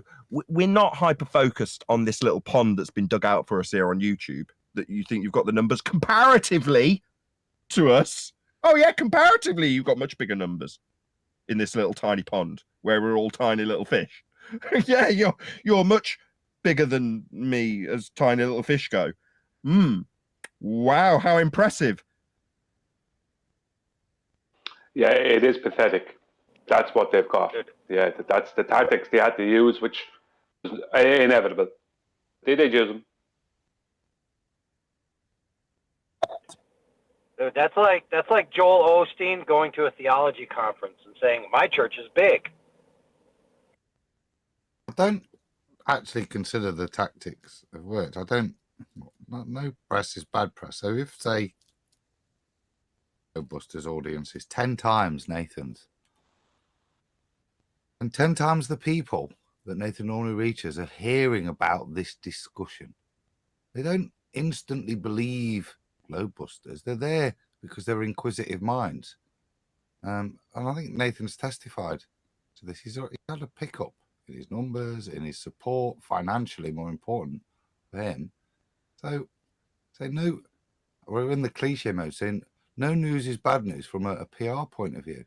Yeah, it might be someone slagging you off, but people are going to listen to Busters and join and listen to what these flat earth homos are talking about. No news is bad news long term. That's true.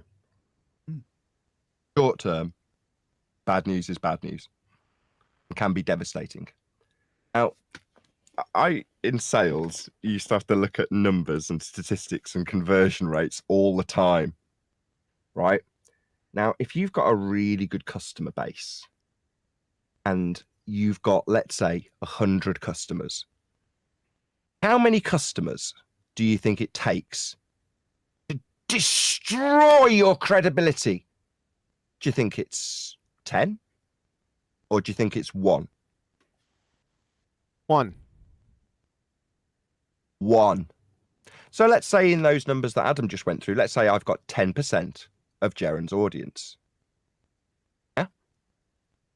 That means there's a potential for that poison that we disseminate in regards to Jaren's incorrect assertions about science not proving anything that can completely destroy the entity itself, like wipe it out in a very short period of time.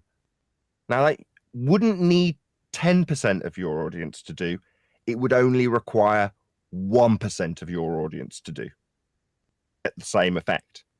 So if you want to put it into a threatening manner, Jaren, speaking to you directly, about how you can overwhelm me with the numbers, no. It only takes a few ants to poison the entire body. And there's not a few ants when it's 10% of your audience. That's enough to riddle you with cancer in no time, I assure you. From experience, I've seen it happen many times. It doesn't take a large percentage of your audience to realize you're a lying shitbag. The the whole entire audience. Now, there's only so much you can keep up with. I know as a YouTuber, 10% of your size, I'm overwhelmed. So I don't know how long you can keep up with the comments of people telling you how wrong you are about science. Maybe it's indefinitely.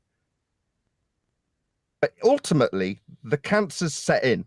It's already happened. So you want to appeal to the numbers. How dangerous do you think for a small fish like you a little cancer can be? Oh, it's devastating, especially in a very dirty pond that we're in. Yeah, cancer can get to a fish real quick. Kill it off. No time at all. I brought out a video last night. I don't think too many people saw it. And it was called I saw it. Oh, I know you saw it, Neil, and I appreciate, and Arwen, I think, saw it. But it was called The End of Dielectric Acceleration. Because after all of this stuff that we've had going on, Bob Nodell has been still punting this dielectric acceleration nonsense as a fact and a proven fact on Globebusters. I think it was last week's Globebusters. I just listened for a moment, and I heard, I think it was either last week or a week before, but I think it was last week. I literally turned it on, and I hear him talking about dielectric acceleration and how it's a proven thing and whatever, blah, blah, blah. It's like, no. So I took all the claims I could think of that were used for dielectric acceleration and went through them one by one, and took them apart as best I could. Because they're all like under-researched. Like a lot of the claims, let's just take the bumblebee claim. They were claiming the bumblebee requires the static charge or static charge in the air to fly. Well, that wasn't the case at all. It's about they use a lift effect, like all things have to use. But what's different about the bumblebee is to do with their muscles in their chest and their shoulders.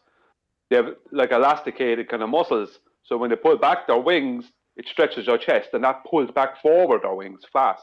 But it's also the direction the wings go and a few other bits. But when the wings go down, then the shoulder muscles pull back up the wings. Kind of things, but it keeps a constant high pressure underneath their wing and a low pressure on top of it, and that's why they can fly. Same with beetles, and they actually have to put out their legs and create drag to maneuver. So it's not dielectric. It's not an electric. It's not a static charge. The spider ballooning thing, what they were doing is they were adding electric charge to the tanks that they were putting the spiders into. They were stopping all drafts and everything going into the tank. The tanks weren't vacuum, from what I read. They had air in the tanks. So when you add electric charge to something, you heat that tank, what happens to the air? You create convection currents in the air. So what's happening is the little spiders, that's why it's only the spiders up to the adolescent age that can do this. So they're taking advantage of the convection currents, the very same convection currents that lifts up dust and dirt with it, to bring them up to cloud level. And then all that dust and dirt gets rained back down onto the ground from the clouds. That's why rainwater often has dust in it, because that dust has been brought up. They're just not researching these things. They're just running with them. And all for what? There's a claim of 60, there's a 16 mile from ground level straight up. For 16 miles, there's after being a measurement happen where all the way up, they've measured an increase in static charge. Grand. I don't care if there is or isn't. But show me how you went 16 miles up. That's the red herring for me, because high altitude balloons can only get to 36 miles, I think, if even that. So how did they get up to 60 miles? So there's all these things, there's all these problems. And they just don't research these things. They just go, this proves this thing, and they run with it. And, I mean, there's just no humility over there. I thought you can't prove anything. I thought you couldn't prove anything, though. Yeah. Ryan. Well, there you go. But they'll claim proof. See, this is the problem. Bob Nodell, and I mentioned nothing at the start. I mentioned no names at the start. And I said I wasn't going to mention any names. But when I got to the end, I brought up Bob Nodell, the very end of the video. And I said what he was, which is a lawyer. That's that. I don't care. Because I decided I'm not holding back on him. He's a lawyer. He's telling people things are fact and proven and true, and they're not. When he's shown to be wrong, all he has is personal attack. And they'll say things are, you can't prove things, you can't do this, you can't do that. But yet things are scientific proof on Globebusters. Then when held to task on it by somebody, they just say, oh, it's just my opinion. Bob says, it's just my opinion.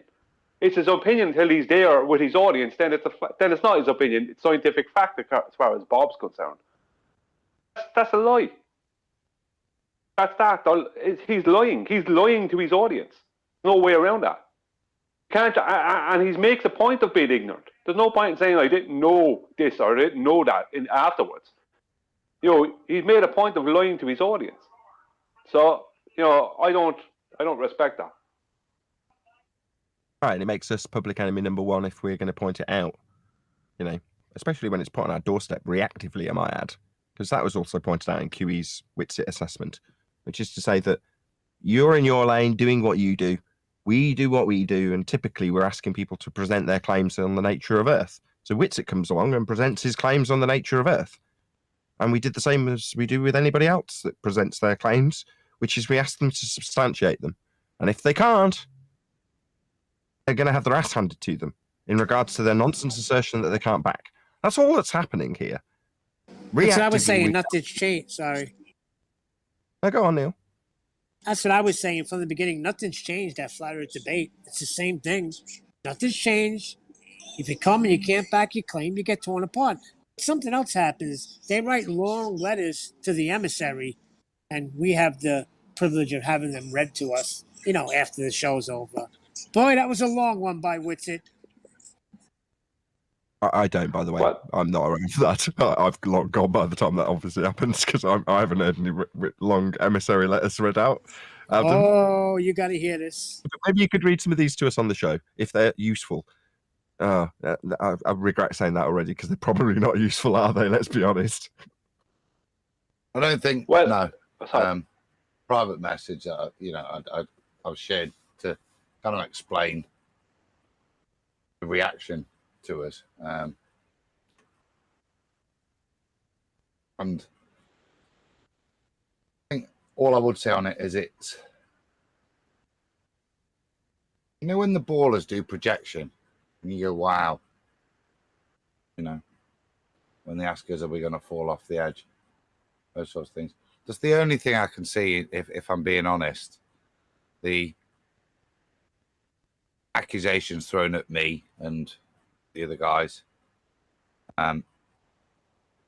really just seem to be reflective of how we feel what's going off over there, which is very strange.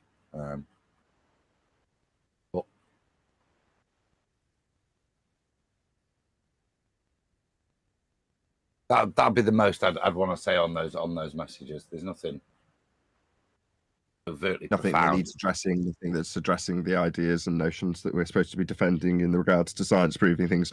Nothing useful.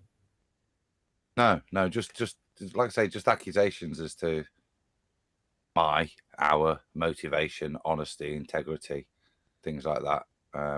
Our mortal soul was even mentioned in one of them. So it's just stuff like that. None of it addressing whether science proves things, doesn't, what ether is, what the logical framework that they use is. Nothing like that. Just confirmation that I think fundamentally engaging with me is negative for overall energies and is now going to be avoided at all costs. Hey, make sure you belly up to that mic, Adam. You're trailing off again. Unitox Femu, shout out. You noted. Hold on a second. Got to shout out Unitox Femu for a couple super chats. John, when Witsit will evaluate evaluation. That's a good one. And good faith is better than bad fate. Fate. Yeah, okay. Fair enough. Go ahead, Nathan. I say something else that you addressed on your pulling apart of Witsit, which I've now forgotten. It'll come back to me. Okay. I'll just step in while Nathan's remembering it, just to give a correlation between what we're dealing with Globebusters and all of us. Listen to a little bit of one of Bev's stream from yesterday, and he was on a debate with some guy on Red's Rhetoric's channel, and the topic of Foucault pendulums came up. Bev said, well, that was one of my things that was a proof for me. The fact that a plumb bob exists means that we have to be stationary, right? And the guy was talking about, but the Foucault pendulum does this and that, and Bev said, but they need motors, which they do. The most of them need an electromagnetic motor to move, do what they want it to do. And if they don't have that, there's somebody manning the thing. And if it starts moving in some direction they don't want it to move, they stop it, start it again. The fact is, they have to start the thing. It doesn't start doing it on its own, whatever it's supposed to do. But the whole point is that it's an induced thing. Either be by a motor or by somebody making sure it goes in the direction they want it to go and stopping it, regardless of how many times they need to stop it. If it starts going in the direction they don't want it to go, you have to stop it and make it go in the direction they want it to go. And Rhetoric said to him, he said, but would you say then that the fact that it's motorized, when there's motors on them, that changes the effect? Like, and Bev said, well, I can't remember exactly what his words were, but his sentiment was, what effect? Like, it's a plumb bob until you make it move, was his sentiment, right? Which is the normal sentiment we'd have. And the guy was quiet for a minute, the guy he was debating, and then he came back in and said, well, I just saw it there from chatter, someone sent him something, that the Foucault pendulums don't need any motor at all. If asked Red Rhetoric, he said, would you agree with that? Because he had just talked about him having a motor. And he didn't not disagree with it. He didn't, do you know what I mean? He couldn't, after just talking about them having a motor, he couldn't just say, well, some of them do have motors or blah, blah, blah. After just asking Bev about, do you think that changes the effect? But the truth is the effect has to be induced. It's not something that happens. Because their claim is that you can find your location with basically a plumb bob. When you turn it into a Foucault pendulum, it'll tell you your latitude, all this rubbish. It doesn't, right? But the same thing is happening with the globebusters. They induce an effect within a Van de Graaff generator. It's one of the things I attacked in my video. And it's not even, they claim it to be the opposite polarity from down, right? They're changing the polarity, but they're not. They're assuming there's a polarity. They're not making something levitate, not go up. They're just making it levitate, not changing a polarity. And then they're claiming that as a natural effect. The effect is an induced effect. It doesn't happen in the natural world. And then when they're asked about it, you don't mean the they're particle contradicting. accelerator, do you? Yeah, the particle accelerator. I put that in. It was a particle accelerator. But the point is that they then, like, when one of them says it's proven by science, let's just say, and the other one says science doesn't prove anything, you don't have an open discussion with an audience saying, look, the truth is blah, blah, blah. I said this and you said that. And but I mean, it's just like, we'll just agree with each other, even if we're contradicting each other, just because we don't want to disagree with each other, because then that would make us wrong.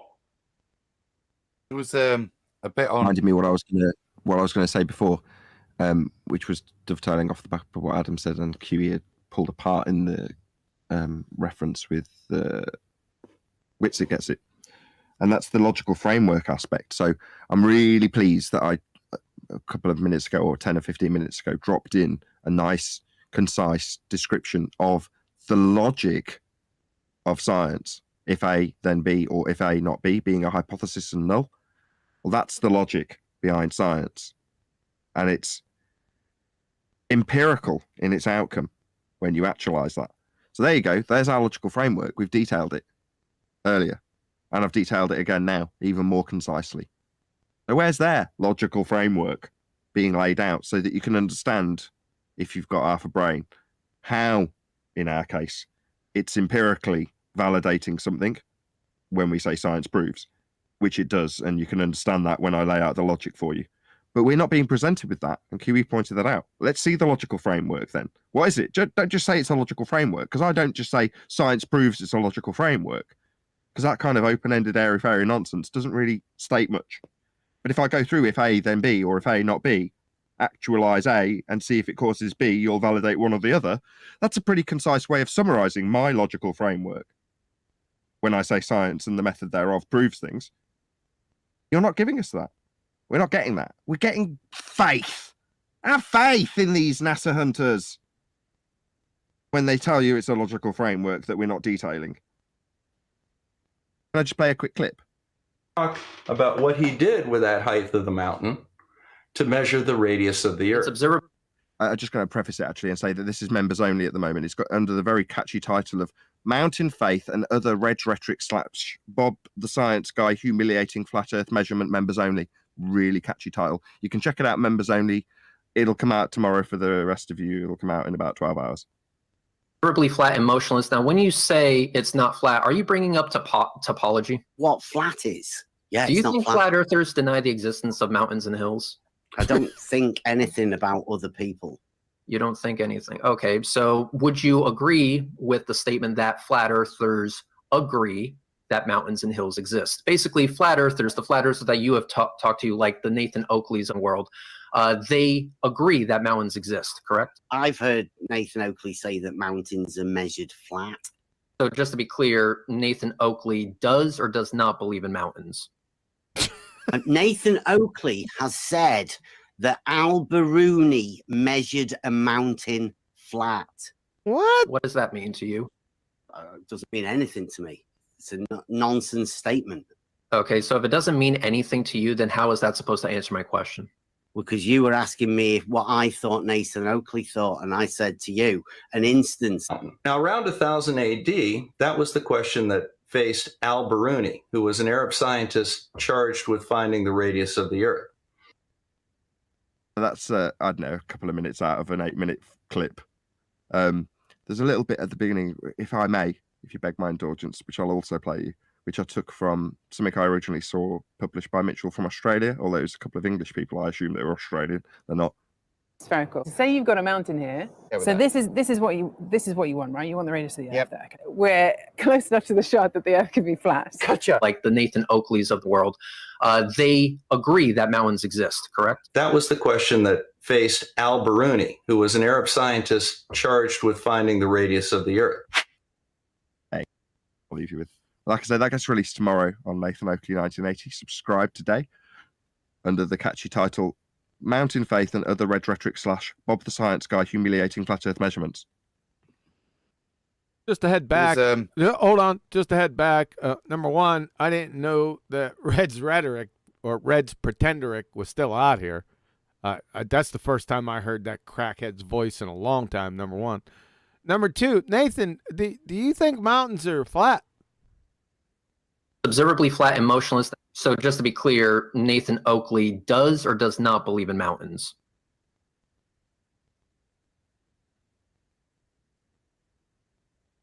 I can confirm I do acknowledge the existence of mountains, Reds. I'm just trying to think. I think you may be their guru because they're asking what the great Nathan Oakley. What does Nathan Oakley think? To somebody completely random. Yeah. Look, no, let's clear that up. No, I'm being sarcastic. I'm going to clear that up. No, we're only here for the truth. On a separate note, like, comment, share, subscribe, join as a Nathan Oakley 1980 channel member, smash the super chat, smash the thanks button, and obviously join as a Patreon.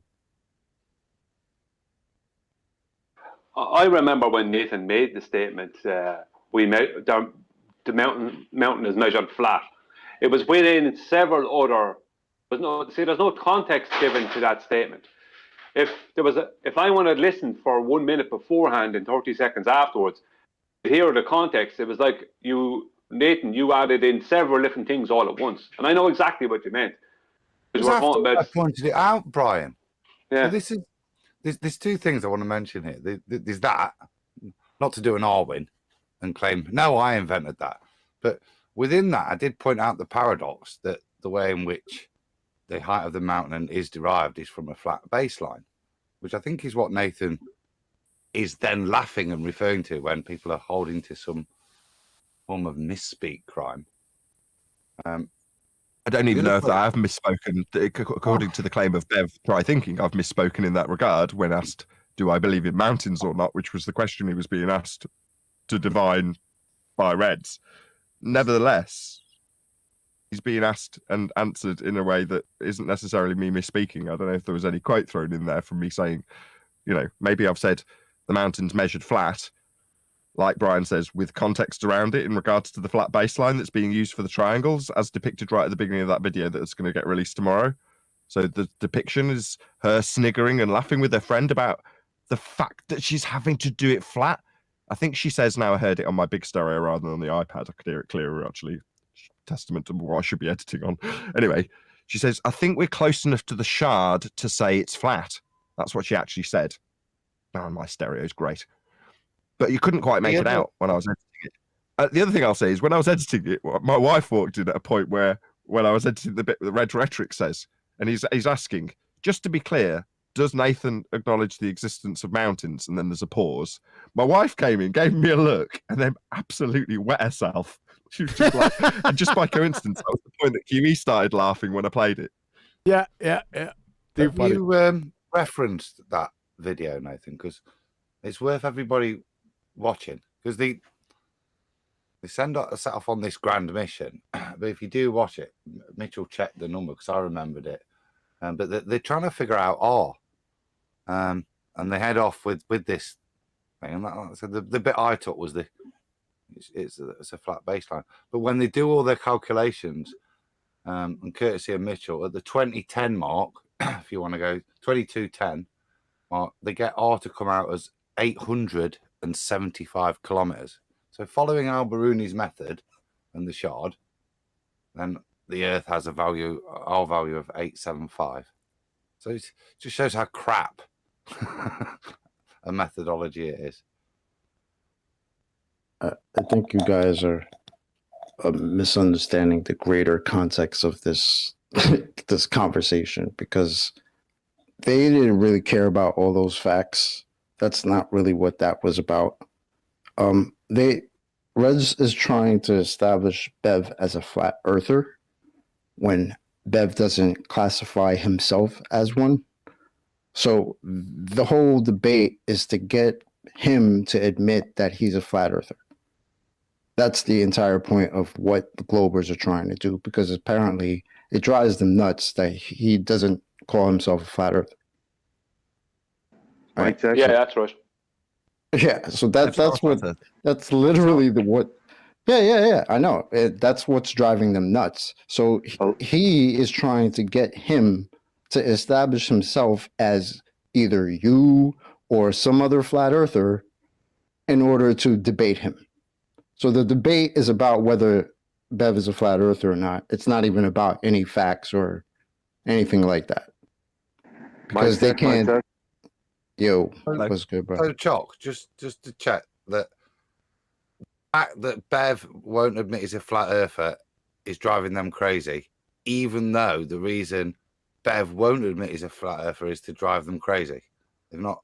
He's not a flat earther. No, but he's always said that. And look what's happened, though. Like, I mean, forget all that. Like, how bad does your argument have to be if you have to ask somebody if flat earthers think that mountains are flat, or that's where do I'm you going. believe in mountains? That's where we're at. Do you believe in mountains? Does Nathan believe in mountains? That's crazy. That's where I'm going. That was the actual question. Like, that was the question. Yes, this is the context of, and he's asking him that so that he can agree with him and then put him in the camp of flat earther. Therefore, can move on with an actual debate, as opposed to debating any actual facts or anything like that. That's the whole context of this. I heard this a few days ago, and it was hilarious because that's what's driving them nuts. Because Bev says it's not flat. He doesn't call himself a flat earther. We all know that. But that, for some reason, their goal is to make him one in order to debate him. It's ridiculous. So the Earth's not, this is where the ballers are at. So the Earth, the Earth's not. Hold on. So the Earth's not flat because of mountains. Oh, Chocolate. We've had this debate with Bev, haven't we? With the mountains and flatness and topography, etc. But in terms of the orientation of the plane, it's flat. So are they having that? This sounds quite funny to listen to. It's entertaining as shit, let me tell you. It really is. Because they don't, like, it's just, I can't even explain it. It's just so funny because they're mad that he doesn't call himself one. So they all actually, I've heard them, I've heard Brenda taking up the flat earth position to argue against Bev to try to get him to say it's flat. Literally, Brendan making that's flat what I Earth got out of it, arguments. actually, with Reds. There were certain Brilliant. times because they're having to reposition themselves in a way they're not comfortable with. In this case, Red Rhetoric's having to reposition themselves. He sounds like the flat earther, and he's trying to convince Bev to be what he wants him to be. And in this case, Red Rhetoric, wants Bev to be a flat earther. So it's like he's selling it to Bev. That's how it came across to me. Now, it reminded me of times when we were fighting with anti-flat earthers, and we're having to sell them the globe position because they're not adhering to it as anti-flat earthers. So when I listened back or was editing it, I'd listen back and go, this isn't really making my point that the globe isn't the way it's presented to us. It's telling the anti-flat earther that he's not making the correct claim. It's like QE 5 years ago saying, God damn you, I've got to actually get you to adhere to Einstein. I'm not going to argue with you about Newton. It's 106 years, 105 years, 104 years, however long at the time, out of date. So I've got to get you to understand that you're supposed to be arguing Einstein. But when you listen to that back, what you've got is QE telling them how they should be claiming Einstein, right? And in this case, it's Reds telling Bev how he should be a flat earther. That's what you've actually got. So you can take chunks of that and just listen to them in context and go, do you realise, Reds, how tight that tightrope is that you're on between flat earther and anti-flat earther? Is it now obvious, having listened back to yourself arguing with Bev, how we're all in the same pond? Yeah, you're just like Jaren in that regard. You're the same kind of fish swimming around, just a different breed. But you're in the same pond. And in this case, you're fighting the same arguments. It's bizarre. Yep. I'm telling you, it's hilarious. There's this the alter ego. Is it like Redwin, like Baldwin equivalent, but Red's Rhetoric? That's a brilliant way of describing it. It's like Redwin, exactly like that. I think Bev is right to do what he's doing. But sorry, Arwen. I think backhanded compliment. Everyone shut up. Let Brian give Bev proper props. If I can get my tongue around it. Yeah, I mean, I understand he's splitting hairs when it comes to mountains and stuff. But if you want to go into an argument with him, you lose, because he can prove that it's not flat, right? That's fine, right?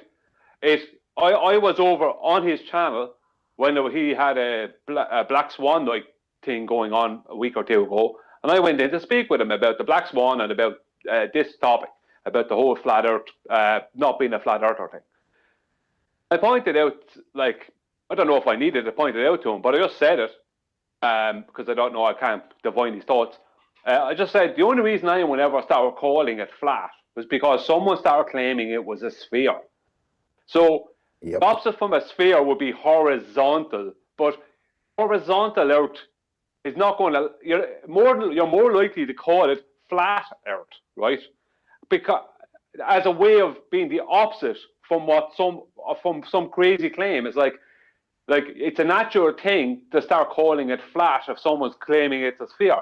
If nobody claimed it was a sphere, then nobody would be saying we live on a flat Earth. They'd be saying we live on they might say it appears flat or horizontal. Live on Earth. Yeah, we just live on Earth. So he's just purely working within pure reality. You know, that's how he works it, and I actually think he's right to do what he's doing, because it's driving the borders up the wall. Like Let's toss him a bone. Let's toss him a bone, Brian. Hold on. So for you, Redwin, it's for you for overcoming this obstacle that you failed to overcome with your little trick of shortening the statements in summary to make them meaningless. Yeah, that trick doesn't work on Bev, clearly. Red's toolbox is so blunt. Anyway, I'll give you a little tip. How do you overcome that little problem? Next time, just ask Bev how not flat it is. In other words, when he's talking about mountains and topology, how do they reference the heights of those mountains or valleys? What are they in reference to when you say it's X height above sea level or X height below sea level? I mean, what's it in reference to be able to declare how not flat it is? Anybody got the answer? What would you have to reference to just describe how not flat the Earth is? A horizontal plane. You have to reference the horizontal plane to describe how not flat and undulating the topology is. Yeah, that's how you do it, Reds. That's how I'd deal with it. You know, with his assertions that he's not a flat earther. When he tells you how not flat it is, he'll have to reference a flat plane to do it. Well, that's why they have such a problem with it, because his argument is about just that, horizontal. Apparently, ballers have problems with horizontal. I wonder why that is. They need him to be tangent to a sphere. Shout out Tony Wickham. If you see my comments in the Bev and Ryan debate, I constantly stated that they focused more on Bev not being a flat earther as a globe win. Eli's right. Told you. You want to call that a globe win? Eli's flat right. earthers. You don't I need said to that. stand back maybe 2 or 3 steps and actually recognize how you sound to an outside listener. Maybe listen back with, like, let's say there's too few steps back, and you'll be slightly horrified at what you're actually saying, Reds. I just got to be honest, I only took a few little chunks of it, and they are deeply embarrassing. Yeah, I don't know if it was Reds or the guy that was debating Bev on Red's channel said to Bev, how can you not call yourself a flat earther when all your arguments are based around proving the earth is horizontal and stationary? He said, because it's not flat. He said, you know, there's elevations. That's perfectly reasonable, Ryan. He's not a flat earther. I would have to agree with him. Yeah, but that's what he said. But when he was asked, how come you're claiming you're not a flat earther when all your arguments are based around the proving of horizontal and stationary? He said, yeah, because there's elevation changes. You know, there's nowhere to go with it. Like he has him, and it drives him mad. In fairness, regardless what anyone thinks of Bev, he drives them up the wall because he won't admit to what they want. He won't even when they ask him, "Is horizontal flat?" It's horizontal. Horizontal is horizontal, and then he'll give the definition of horizontal. No 2 parts are higher than the other. So horizontal. All horizontal planes are parallel with each other. Oh, parallel with the horizon. That's his claim. Say that one more time, Brian. All horizontals are parallel with each other, and all horizontals are parallel with the horizon.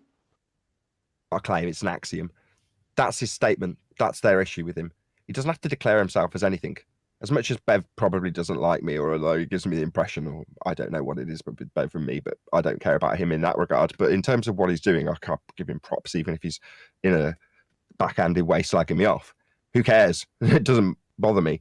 But what I do like is what he's doing. And that axiom is exactly that. And he can stand under that all day long, and they'll never overcome it, ever. And look how devastating it is, because according to them, just saying that simple statement is a flat earth argument. So he doesn't even have to claim to be a flat earther. Him saying that to them sounds like a flat earth argument. So they can't agree that level is horizontal. They can't agree horizontals are parallel with each other, because that makes it a flat earth. It's freaking, it's hilarious. But he's got, but that's the genius of what Bev's doing. That statement that you made at the end, Chocolate, he doesn't have to. There's no requirement for him to make that statement. That conclusion, what he's got, what his little trick, which is epic, is by not making that end conclusory statement, which would also involve a label being attached to him as a flat earther. What he makes them do is make it for him and ask him why he's not making the statement. Right? That's brilliant, Ben. I mean, hats off. It's epic. You know what they're called? You know what I've seen someone's video, and they're calling him the flerf who's ashamed to be a flerf. Why would you want to label yourself? I understand and agree with every single aspect of Bev disseminates in that regard. Why would he want to describe himself some label? I agree with him. Yes, I'm not disagreeing with him. I'm talking about. Sorry, I just wanted to clear up. I'm not disagreeing with what he's doing. I'm talking about they're trying to they're trying to pigeonhole or straw man him into being into a position where he won't admit he's a flat earther because he's ashamed of being a flat earther. That's what they're trying to do. Stereotyping fallacy. They need to attack the stereotype. That's it. If they can't have him be that stereotype, they need to make him that stereotype. That's all it is. It's like, wow, you're so attached to this stereotyping fallacy that you're going to spend an entire show forcing him into being the stereotype so you can fight against it. That's sad. But to be fair to Bev, he's held this position against us. It's not like he's putting it on for the ballers. It's a bit like he's like the chiggers, QE, to the ballers. This thing must be something they've either got to accept it and then they can't eat meat again. Do you know what I mean? Once they accept what horizontal is, it's a very clever position. Respect to him. I think it's a singular point, but a very, very clever one. Well, what I find with it is most of the ballers don't understand basics of geometry because they keep on wanting to reposition.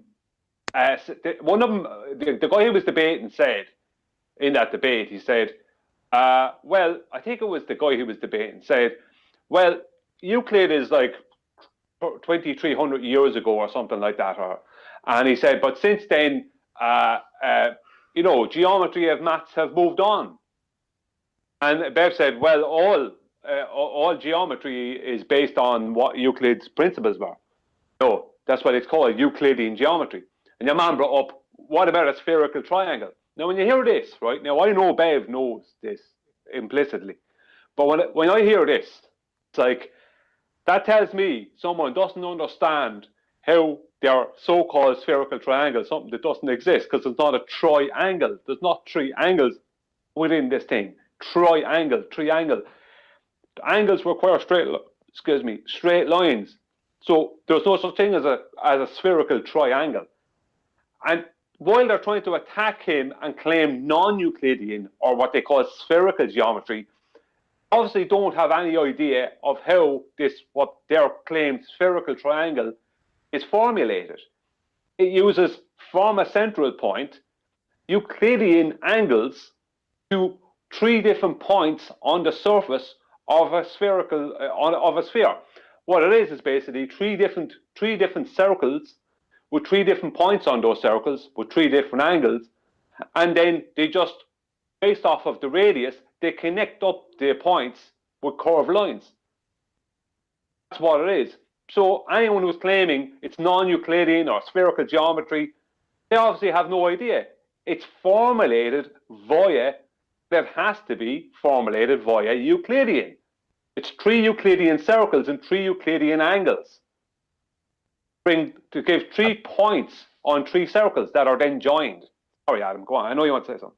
It's me. I was going to say absolutely correct. They don't realise that when they assert non-Euclidean, that its heart is in Euclidean. But again, that's something that Bev points out to them.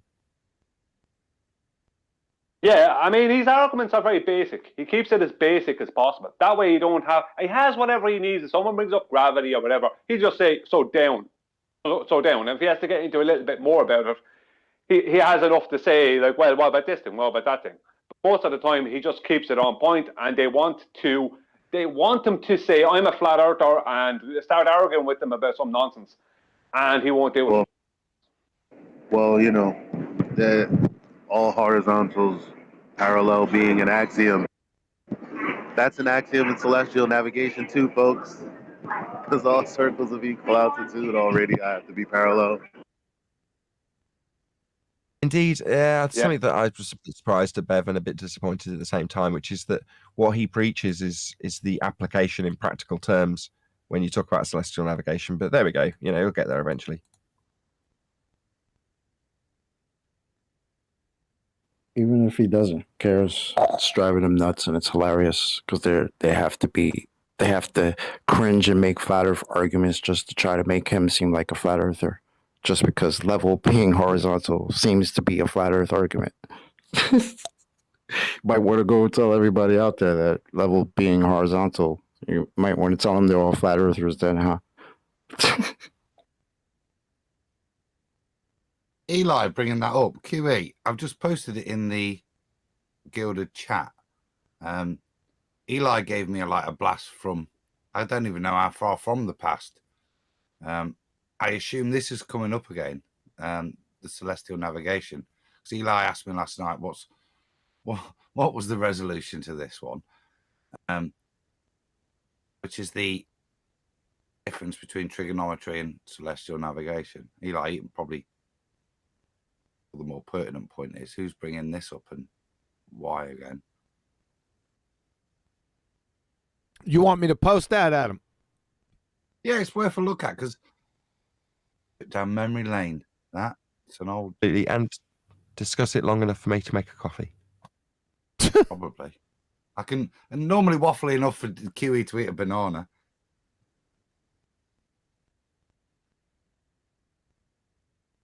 Unless Eli's not there. Yeah, I know exactly what we can talk. If Eli is not available, we can talk about it. Because I can this from Proto. Yeah. Were you about as to who's brought it up with him recently then? I don't know who it was because Eli asked me about it as well, and I wrote in some stuff back to him last night. Supposedly, not supposedly because I don't know, but I would say some ballers are trying to use this as some kind of an anti-flat proof. You know, it's pretty sad they're trying to bring this back up again when it's an obvious sham. You know.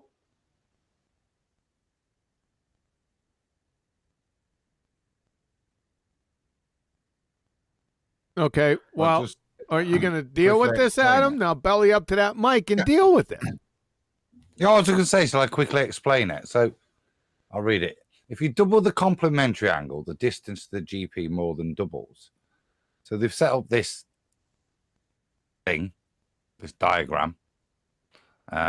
60 nautical miles per degree does not work on a right angle. And when you look at it, it took us a while to figure it out, what was going off. So what you can see is you've got two positions, the one at 1,500 meters and the one that will be at 3,000, but it's claimed to be at 3,833.6.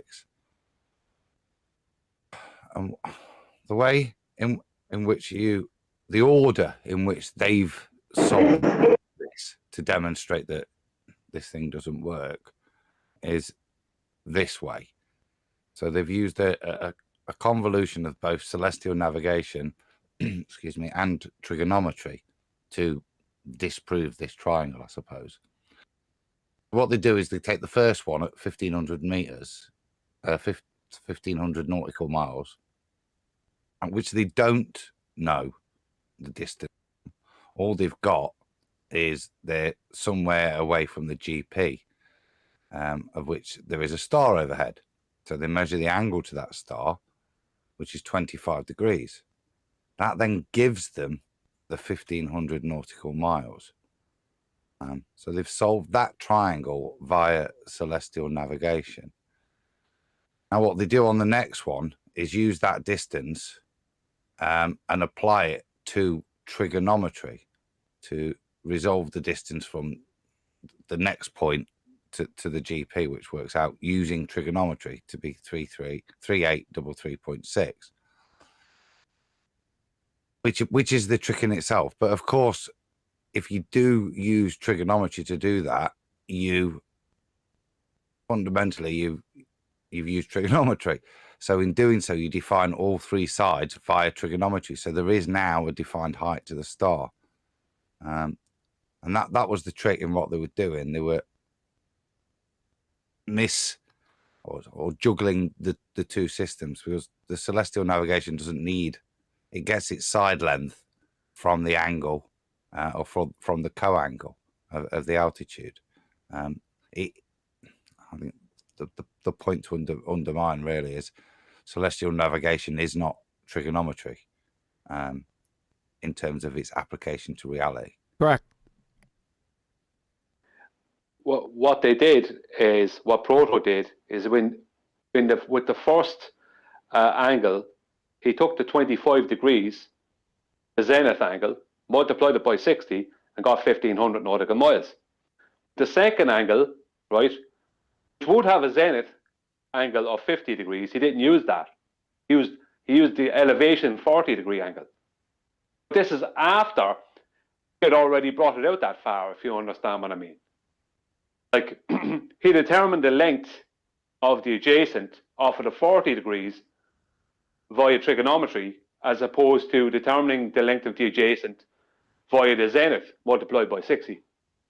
That would be 3,000 nautical miles. And he had to give a 3,010 mile height to the star, nautical mile height to the star. The point was, nobody, and then he tried to say, see, it doesn't work on a flat earth.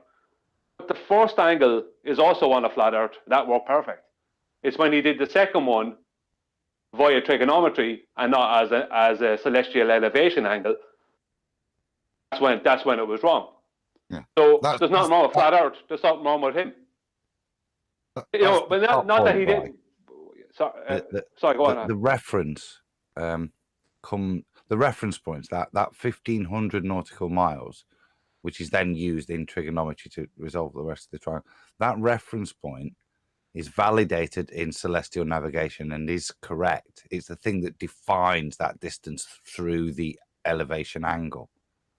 So why would you, and like you say, if you then go to the second point and just take the 50 degrees times it by 60, you get the correct distance. So it does double, because that is the relationship. But that's the switcheroo I was trying to highlight. But that's the main point. Fundamentally, the reference point is taken from reality and derived via celestial navigation. Yeah, but he shot himself in the foot in several ways, because he was trying to show how it doesn't work on a flat earth. He showed that by showing an elevation angle done in the correct way they do it in celestial navigation.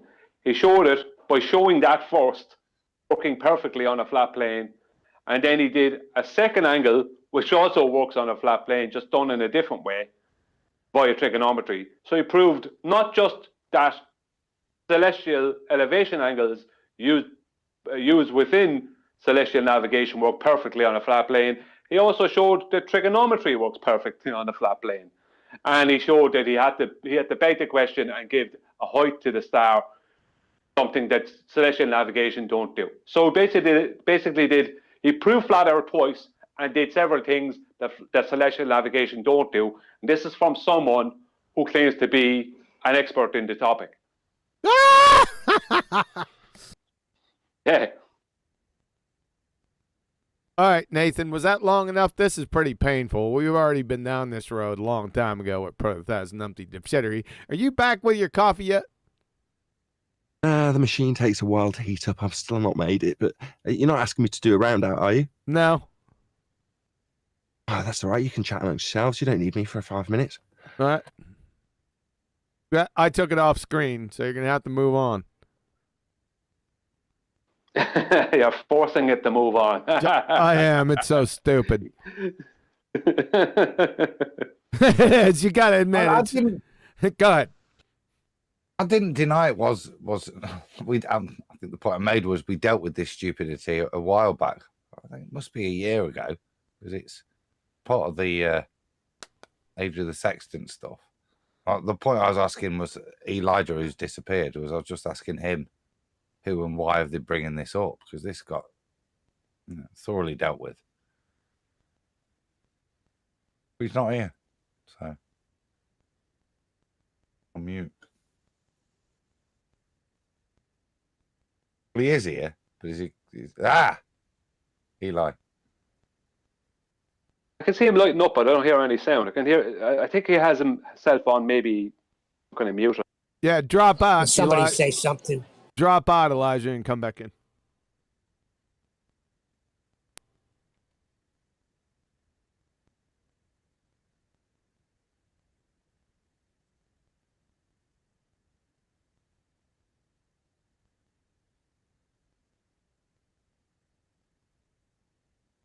This is a different slide that was first put out by Protothad. You know that? No, I don't think so. I think that's the original one. No, it's a different one. Nope, it's a different one, because I pointed out on his original that his total nautical miles were wrong. The bottom one, here, I'll put it back up. You see that number down in there? This number, 3833.6, that was incorrect. His total nautical miles was incorrect on the first slide. So somebody doctored this. I'll see if I can find the original. Oh, you mean still wasn't 3,000, but he did his maths wrong? Yeah, it was really hilarious. Let me see if I could track it down.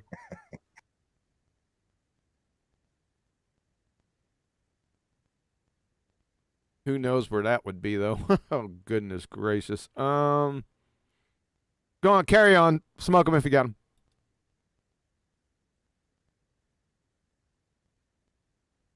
Tennessee just got the score tied up by Alabama. Yeah. No one cares, Neil.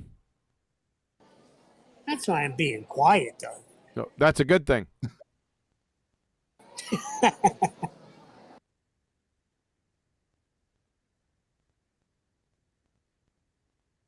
Come on, guys. At least say something, for goodness sake. I was going to... Hold on. Okay. So is Nathan saying that he doesn't want to hear anything anymore, so he doesn't want me to report these videos that are being made?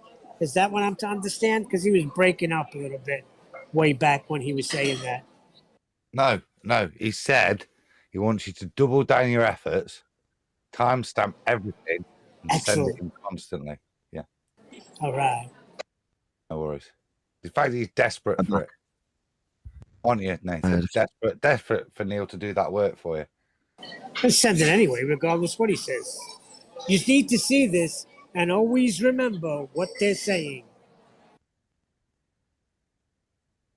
Just let them open their incoherent pie holes. They'll do the work for you.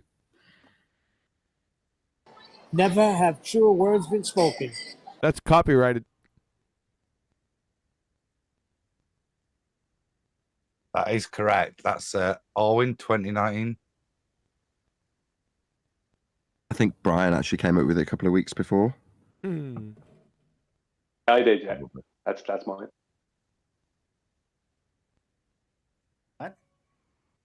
Quite like reassigning the credit that over the years that QE had been on the scene, people had picked up on his arguments, rattled them off, taken ownership of them as you should do when you're putting an argument forward. It becomes your argument, so you should take ownership of it in the fullest sense. But that meant that people got credit where it wasn't necessarily due, like Cathexis and indeed Validation Boy. So with Validation Boy, he put forth the argument that every single argument for a sphere will start with the assumption that you're on a sphere. And when he said it, I was like, wow, that's so profound. That's so right. Wow, that guy's smart.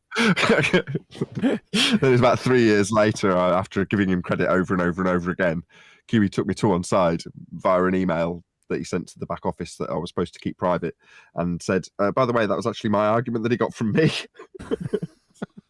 He didn't really send it in the back office. You still give him credit. Right, but we did update that and named it in Protothad's honor as the prototype error, or the proto error, whatever we called it. The proto fallacy. The proto fallacy, that's right.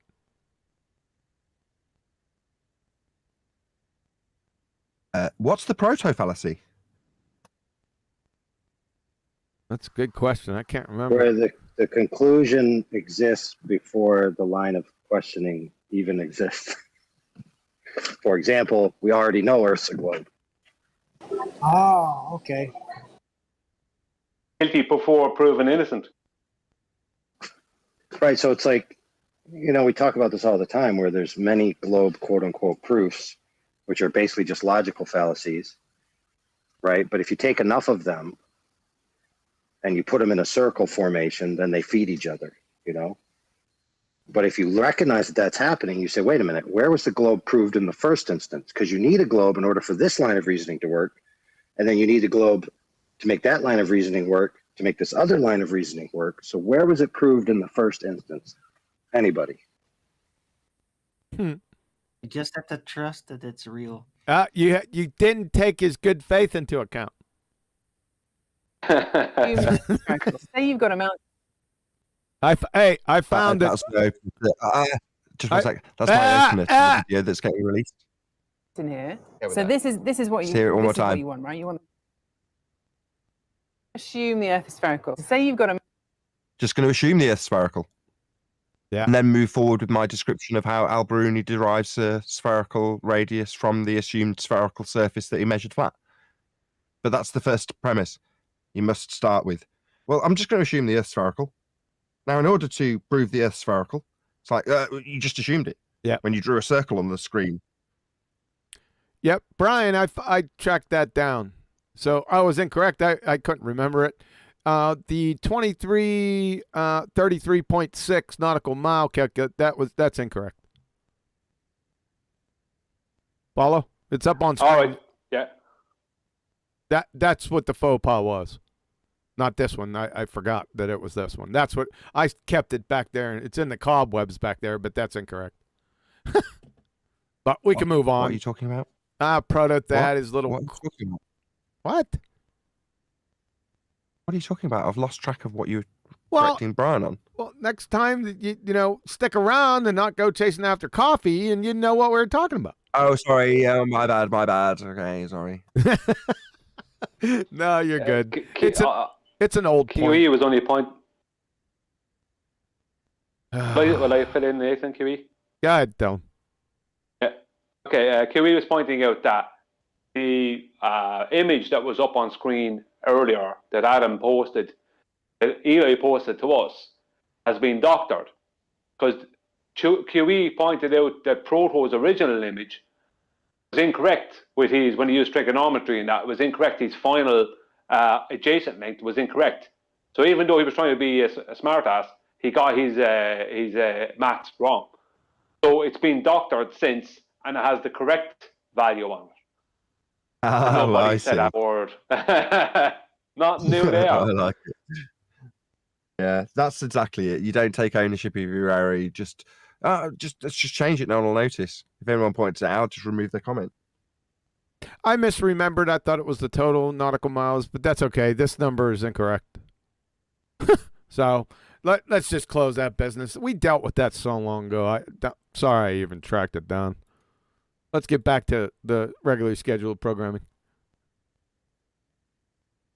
Or program. BALLBUSTERS doesn't have a necessarily schedule to anything anymore, does it? It's like us getting together at the end of a couple of weeks and summarizing the events of the last couple of weeks. Yeah, it's not a bad idea. I kind of like this. And it takes the pressure off, you know, coming up with presentations. We're on episode 90. How many more presentations do you think I got? Well, we And then can the have at least stream. another 20 That's the great- presentations about the scientific method, right? Yeah, you can keep doing it all the time. You know, when you've got an evergreen subject. I'll give you an example. And this isn't going to be, grown, he's talking about computers. It's an actual example that's on subject matter. So a guy I watch who's talking about computers and talking about his DDR5 experiments. Nevertheless, he's explaining that it's been at least 6 months since we did a DDR4 versus DDR5 comparison. So I'm going to do one now. So what he's explaining is it's been 6 months since he did the exact same video he's about to do now. And that's perfectly legit because, and only because, it's been 6 months. Now, in computer terms, a lot's changed with the exact same example I'm about to give you. Now, depending on your perspective, you might be right. A lot's changed in that 6 months, and therefore it's worthy to do the comparison again. But by the same token, he's doing the exact same video 6 months later. Well, why? Well, because in a way, nothing's changed. The information's still relevant. There's still people who want to see it and have it updated, even though there's nothing to update. Because it's computers. Well, That was the kind of very, very... Go on. That was kind of my point of bringing that up in your what BALLBUSTERS is like at the moment, which is that summary of what's gone off. There's been so little feedback from ballers. That's why I brought it up, because actually, there's a baller here that's bringing. I mean, I know it was old school, but bringing something up. Eli said it was Zanuck. So my apologies. But the point being, look, there's very little from them now. And if this is the best, they're throwing it as an argument from, I reckon that's a year old. But a year-old argument we'd already battered off in many ways. That's quite an interesting roundup of where the argument lies right now, I think. So no, Adam. They're protesting the channels. That's what it is. Oh, it's worse. It's worse than that. Way worse. Bringing up in Discord an old argument that was an absolutely pathetic argument that proved that not only did it prove the opposite of what it was supposed to disprove, was that celestial elevation angles absolutely work perfect on a flat plane, but it also proved that trigonometry works perfect on a flat plane, and because they both require it. And it showed that they basically brought up an absolutely horrendous argument a year ago. It got laughed out of it, and now they're bringing it back up again in the hope that people didn't see that. They're bringing it up in a private situation on Discord. That's what they got. Well, guys, this is a very salient teaching moment for everyone. So, Flat Earth, right, had veterans that have been through it all, seen all the arguments from front to back. Then there's new people, right, who are basically just getting the tip of the iceberg. Now, a lot of the veterans are wore out and they're no longer in the game, so to speak, as much as they used to be. And so that means that the intermediaries, right, are now the tutors for the new people. Now, if there's an ideation, like one form of idea is going this direction, another form of idea is going that direction, if the people don't know the back history before the fork in the road, they're not going to understand that they're being hoodwinked by a current presentation of this topic matter, and they don't have access to the people anymore. So if all the veterans just give up now and say, okay, I've done it all, there's no reason to do it again, you're going to be relegated to the dustbin, whether it's by algorithms or by word of mouth. You know, for example, some people might think, I personally need to be against these people because they're teaching the wrong thing. Well, you have to stay active in order to do that, because otherwise you're going to be lost in the market saturation, because it's becoming so popular now that it's starting to get into a mainstream cliquish level, to where the majority of flat earthers won't be people who know anything. They'll just be along for the ride. And like we talked about earlier, there'll be many, many cult leaders who say, I'll take you for that ride. Come and join me. They already are. I totally agree, AI. Totally. It's actually becoming a trend, as like a rebellious trend thing, to be a flat earther. That's actually what's happening from what I see online. People, and they might have some arguments or whatever, but they don't have any proper good arguments. Most of the arguments aren't good. And it's becoming really big on TikTok and maybe Twitter and places. And those places are being saturated with baller trolls. So you're not seeing them, well, obviously we get them, but you're not seeing them as much on YouTube, because on YouTube they were found out. Now they're working on all these newer people on TikTok and places like that. And what's happening is people, I don't know for certain, but I don't think there's any argument that I haven't heard concerning, because every time I listen to a debate and someone, a baller asks one of us something within the debate, I always have the correct argument for it. I always have the correct argument for it. Now it's easier to have the correct argument when you're just listening to it, you're not in the moment. But I always have the correct argument for it. It's like so it's like there's a reason for that, because 7 years you're going to have after 7 years. You have a lot of people now who are coming into this subject who are finding it through TikTok and places and not finding it through YouTube, because they can't find it through YouTube. And so they're not finding us. And they don't really know who's who or what's what. And AI is correct. Right. You're going to have people who are going to start trying to be some kind of gurus in it. And we need to keep those people in check. Oh, talking about gurus, we've got a question for Arwin, or anyone really, but Arwin or his channel. In terms of Eric DeBay, what do you know what his stance on ether is, Arwin? I'm not entirely sure. Hold on, I'll just grab Rowbotham's book and look it up, and I'll let you know what his opinion is. But it seems to be That's going really along bad. with- question. Eric Well- seems to be well willing to go along with the ether narrative so far, but yeah, nothing that Well, really stands out. I've determined this is a good thing that's happening, because it can't be helped. You know, the veterans are gonna get old. They're gonna wonder why it even matters. You know, the people that have come up, they're gonna take on that responsibility because they feel they have the most knowledge and it's the most justified approach moving forward. And what happens is these arguments get recycled, and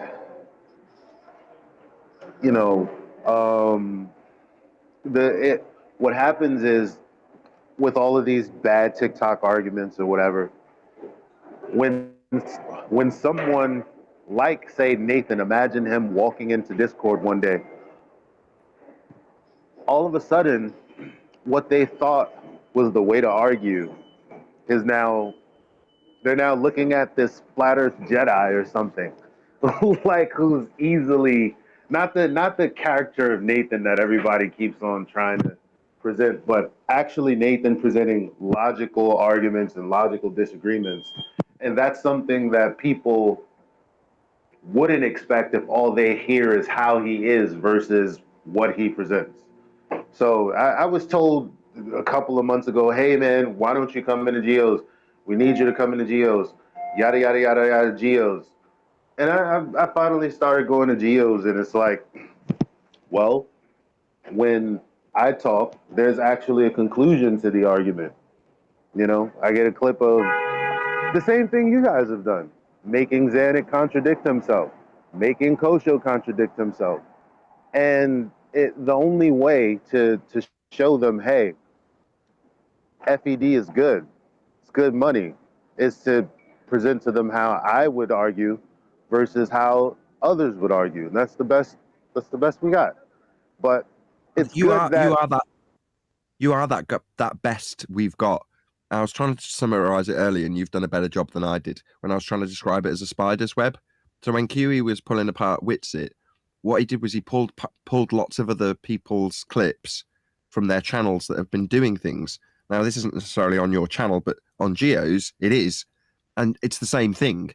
It's you going out with the exact same shtick that we wield all day long, right? But just doing it out there on a different platform with people hearing you. And although you did it in a very subtle way, well, you didn't self-reference, but I'm going to do it for you, which is to say that you are that Jedi. You're out there waving that lightsaber as much as you didn't reference it back to yourself. That is you.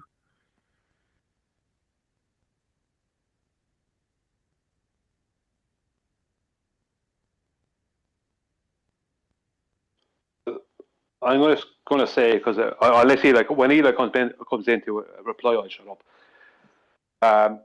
What I think is happening with the borders, what they're doing is keeping away from YouTube and us, with the exception of MC Town and that, right? Fair enough. But the trolls in general, they're trying to get to the point where we're worn out. It's an old trick. It's a military trick. And the British Army are brilliant at it. They use it time after time. They're the best at it. Where you keep a fight going. Do you want to come in, Eli? I'll come back in a second if you have something, if you want to respond to Nate. I'll keep it going then. That'll never happen, Brian. Oh, I know, Neil. But let me finish. You keep a fight going, right? And it gets to the point where the other side are tired. You're tired, they're tired. And you then come to kind of like a truce situation. But really what you're doing is you're waiting till the other side are tired and they're willing to accept the truce. And then you wrangle things so it works in your favor. The British Army are best at that. They've done it time after time after time. They play for time. What the ballers are trying to do is get us to the point where we're absolutely jaded and tired and sick of it all. And their new wave, their waves of trolls are working on new people who are talking about ice wars and stuff on TikTok. And that's what they're trying to do. And it's like a kind of a wear us out over time situation. And that's what their plan is. I know from the way that they deal with me personally on my channel and that, the way they carry on, I just know exactly what their plan is. They're trying to just wear you down and wear you down and wear you down over time. And they keep coming back with the same argument that's debunked 1,000 times. They keep coming back. It's like, it's a numbers game. It's like, eventually somebody will be naive enough to not be able to stop that argument. Could be a gravity thing or something else. And they'll have to scratch their head and say, I don't know, and then look bad. And then they'll take a step back from flat earth. Right? And that's what they're looking for. Yeah, but that's what they're looking for. But, yeah. I was going to say, you need refined poison. So earlier on in the show, we were talking about the example where just a little bit of cancer can riddle the system when it's 10% compared to 100% by scale with Jaren versus me in YouTube terms of popularity. But the same can be applied to the Western world as a whole in terms of the globe belief. When you talk about us, in other words, we need to reach that sort of 1% mark where that's just enough to poison the entire system. But the problem is that what you're describing is a dilution of the poison when it gets out to the fringes in TikTok and such, because they're talking about the same crap that we have to overcome when we talk about ice walls and boats falling over the edge, Earth flying up as a pizza pie at 9.8 meters per second. Presumably, what you're describing, Brian, is the feast of nonsense being served on TikTok. Am I right? Yes, it's the feast of nonsense is being served on TikTok, and the ballers have a field day there on Twitter and Facebook and places. But what's happening is, and I'm sure you'll all recognize this, the amount of times I've written as a comment into YouTube, no, gravity is not a force, see Einstein 1915 or something along that, but always says Einstein relativity 15. And I could have wrote it to the same person or told the same person a fact that debunks them. It could be 100 times, but they keep coming back with the same thing regardless. To keep on watch, repeat. I used to number it with popular YouTubers. So with Cats, he got it to about 100 with gas pressure without a container, not giving a response. Then he did it in person live on air with Tommy, I believe, where he wouldn't answer him either. He kept on putting off the question. So I'd just number them. Same thing happened with Protothad. I think Protothad got up to about 87, something like that, around 90 times, repeating to him that the flat Earth elevation angles that you're asking about required a flat Earth to measure. He got told over and over again. What you're saying is, no, that's a tactic. Because if he can keep trying to grind you down with the same exact response, but how does that work on a flat Earth? The flat Earth elevation angle measurements that I'm not addressing that you've pointed out to me. Eventually, it'll reach a point where I'm ground down and I'll accept some sort of compromise that's ultimately just a win for him, but seems like we're in the wrangle-dangle of being knackered and worn out and we need to sort something out here, so let's just come to a compromise that ultimately means that I lose and you win. Right? Yeah, that's why you have to learn when to accept that you've won. Because if you allow them all bloodied face to keep going, but they just don't die like zombies, well then, the conclusion gets lost over and over until you're found. Oh, right. Yeah, so that declaration is why I came up with the term teabagging, because it's so directly comparable to somebody respawning in a video game. You shoot them in the face, they've died the most devastating death after chatting to you on TeamSpeak or whatever it is you're chatting to them on, Discord, and they're telling you how stupid you are until you annihilate them, right? But what happens 30 seconds later? They respawn and come back and give you the same lip, right? That's how it works. So it comes to a point when you've got to start humiliating them in defeat. And what you do in a video game is crouch on top of their face after you've shot them in it. That's called teabagging. So also, from what you said, I've used that to shape my thinking when you talked about the 1%. Assimilated into my thought process, just to say, well, even with the TikTokers, if you take it away from rhetoric and if you take it away from, oh, now it's flat earthers doing this, it's really still the same thing. It's bad information about flat earth getting out there, which is actually nothing new. That started a long time ago. But the bottom line is people are being exposed to the conversation. one day, one person in Eli or a Brian or a Neil or anybody here is going to actually be in the room when one of these flat earthers are saying something ridiculous. And they're going to be able to be concise, and they're going to ask one or two questions that's just going to logically break that other person down. Whoa. That kind of talk will split the community up.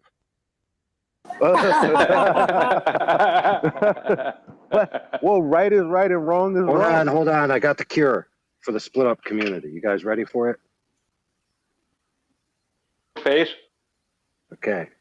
Flat Earth Goddess is going to counsel us on how to be a community. Oh yeah, I remember her.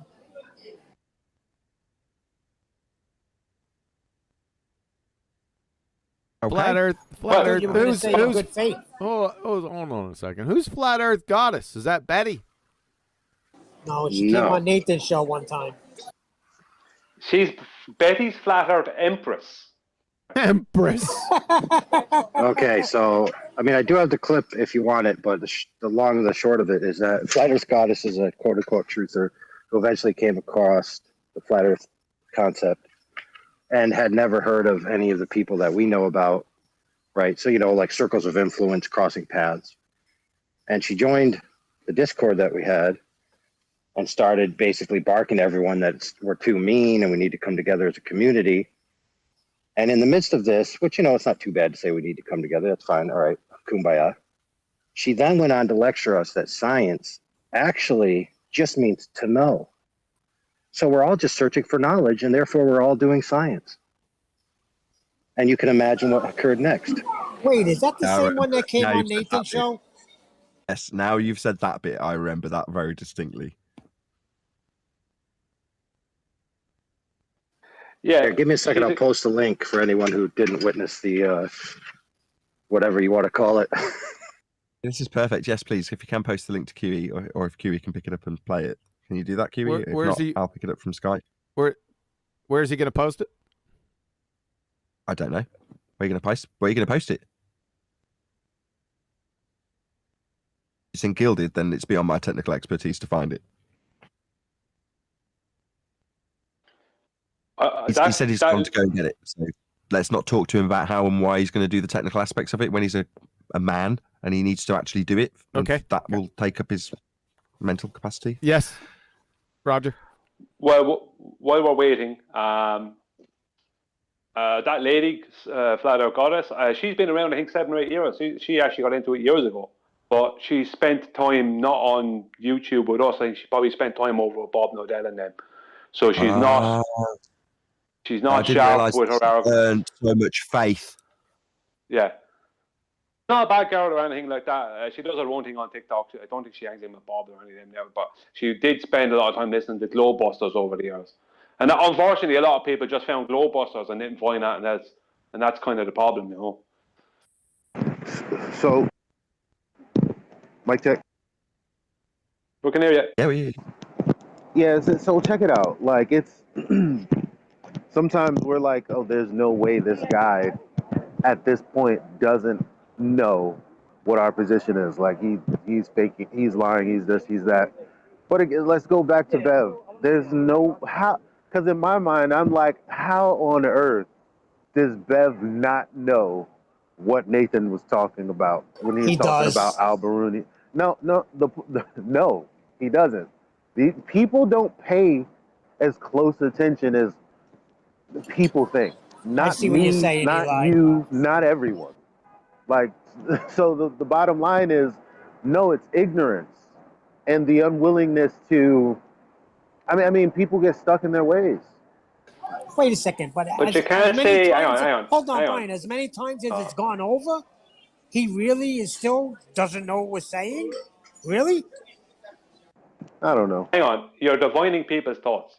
I don't know. We can't say whether Bev knew what Nathan was talking about or didn't know. Oh, I would say he possibly did, but I don't know. I can't see inside. I'm not inside Bev's head, so I don't know whether he knew or didn't know. Bev's another one that got butthurt and never recovered and has animosity against flat earth debate and quantum eraser. That's it. Well, again, on one hand, it's ignorance, and on another hand, it's willing ignorance, because when I had a conversation with him about the black swan and the logical syllogism, he refused to understand. Refused. I don't know why, but he did. So if Wait he a second. goes How can you on to talk refuse? about it in any context, he's obviously going to get it wrong because he wasn't listening to me when I said it to him directly. Oh, I That's see. what people I see. do. I got you. Well, I had a conversation with him about the black swan, and his problem is that the FP statement, he would have preferred it to be a logical, something more along the lines of if the earth is a globe, then the liquid water must bend. Or I can't remember exactly. I'm not going to butcher it the way he argues it. Right? That's all right. That's okay. He butchered it himself. Okay, but just let me finish what I'm saying. Negative. I made the point to him. Yeah, I made the point. I made the point to him. He was trying to say that's a much simpler and easier thing. I said, yeah, it is. And what you're saying, it's just like, yeah, most people would understand that. It's just basic logic. Water would have to bend if it was a globe. But I said, that's not going to convince everyone. That might be okay for one person, but for someone else, that may not be enough to make them think it's not a globe. It might be a bit simplistic. Whereas the black swan is attacking the very thing that they think is a reality. They think the horizon, most people just assume the horizon is a geometric location that boats sail over. When you show them the black swan and give them the argument, that changes everything. So I said, yeah, it depends on the person. You could tell him what I said to him, he could use his if P then Q statement, his one, and that might work for one person. The black swan would work for someone else because it's more for someone who's entrenched. That's my point. Not basically what I'm saying is that, yeah, I can't disagree what you were saying. If you're saying this means that, grand, but that is not enough to change someone's mind. Is my point. But what happens often is people act under the guise of, I'm just trying to say my piece, when they're attacking or what they don't understand or what they disagree with you with. Because if P then Q, not Q, therefore not P is not, we don't own that. So you can go ahead and use it however you see fit. But why come to me, present a scenario to me that you would like to critique what I'm accepting and doing? Like, why even do that? Do you? Why do you? What is this thing where people keep trying to convince you that, no, I'm not saying I'm pushing this on you. I'm just saying it makes more sense to do this. Well, okay. Do you then, boo? I don't know. Like, the Flat Earth Goddess is in chat. Betty Van Velsen. Empress. Hello. Oh, she's the Empress. Sorry about that.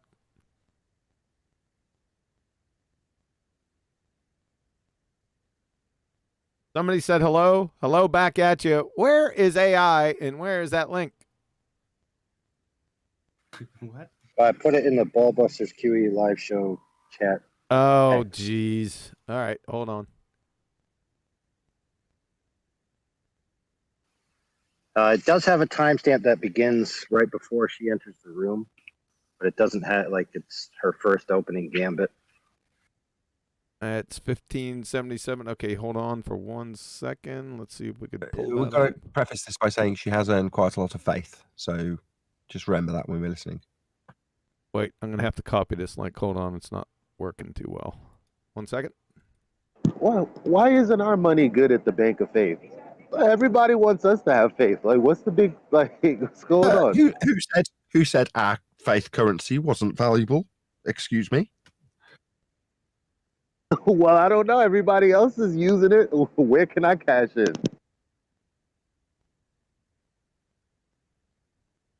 Like respect points in GTA. Why can't I copy this?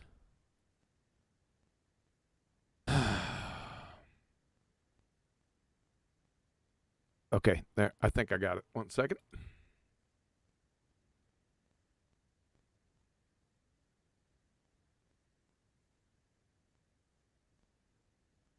Oh, God, it's sending me. Nathan, grab that link. Put it in Skype, for God's sake.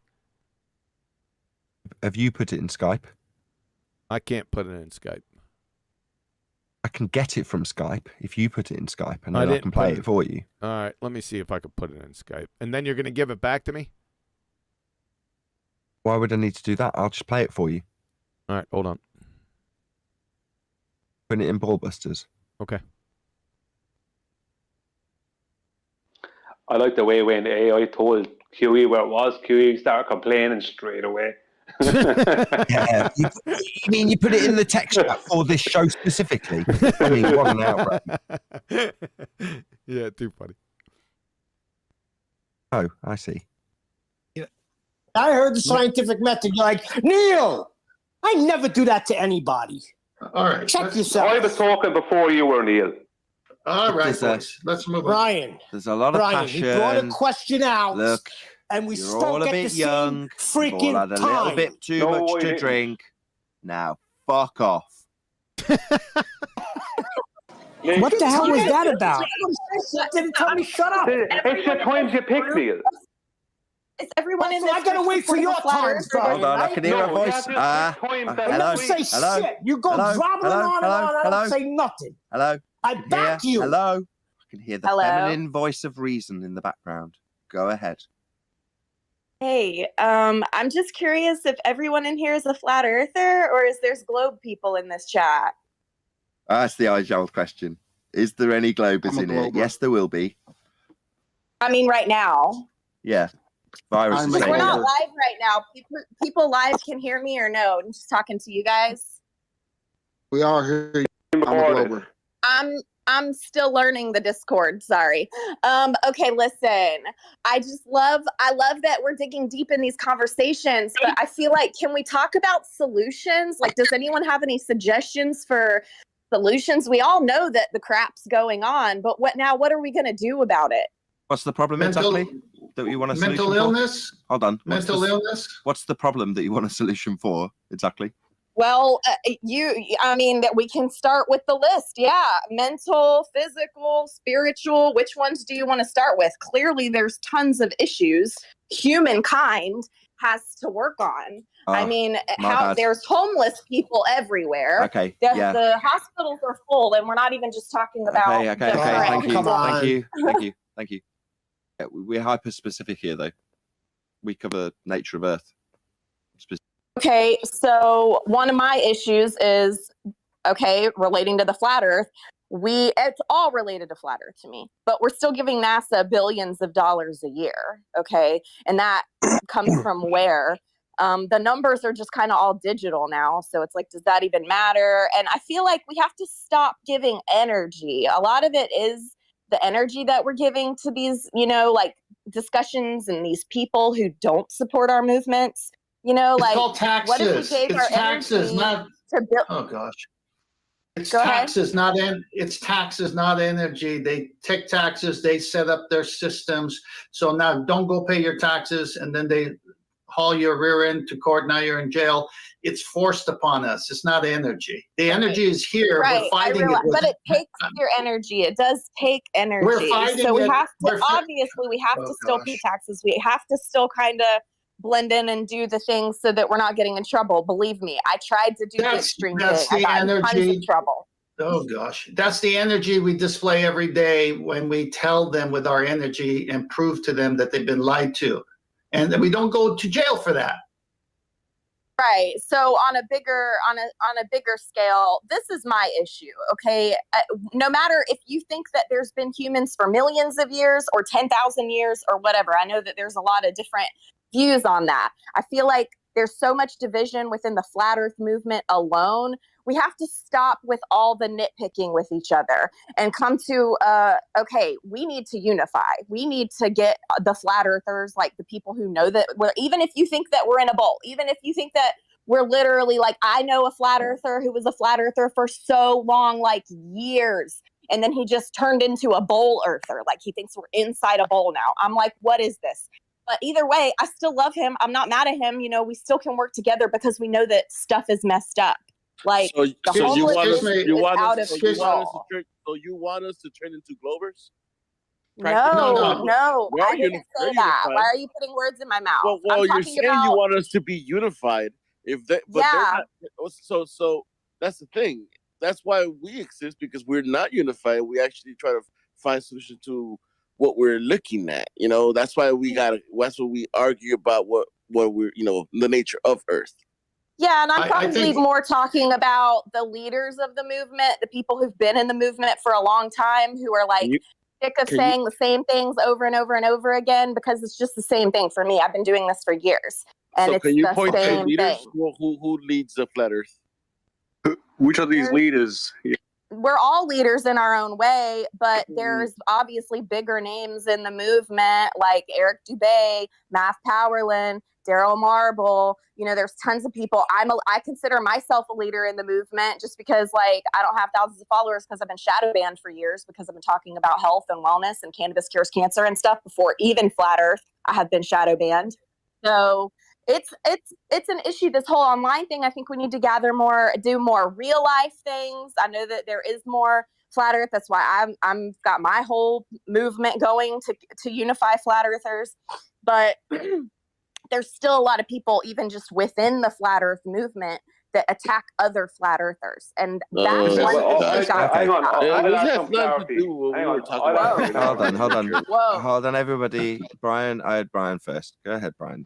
Yeah, I'll add some clarity. When I hear people like Bob Nodell spouting a load of rubbish, I am not going to support him. And that is the end of that. When he's talking rubbish and lies and stuff that he knows and has been pointed out to him is wrong, then no way am I going to support that. I don't care if he knows or believes or whatever he states that the earth is flat.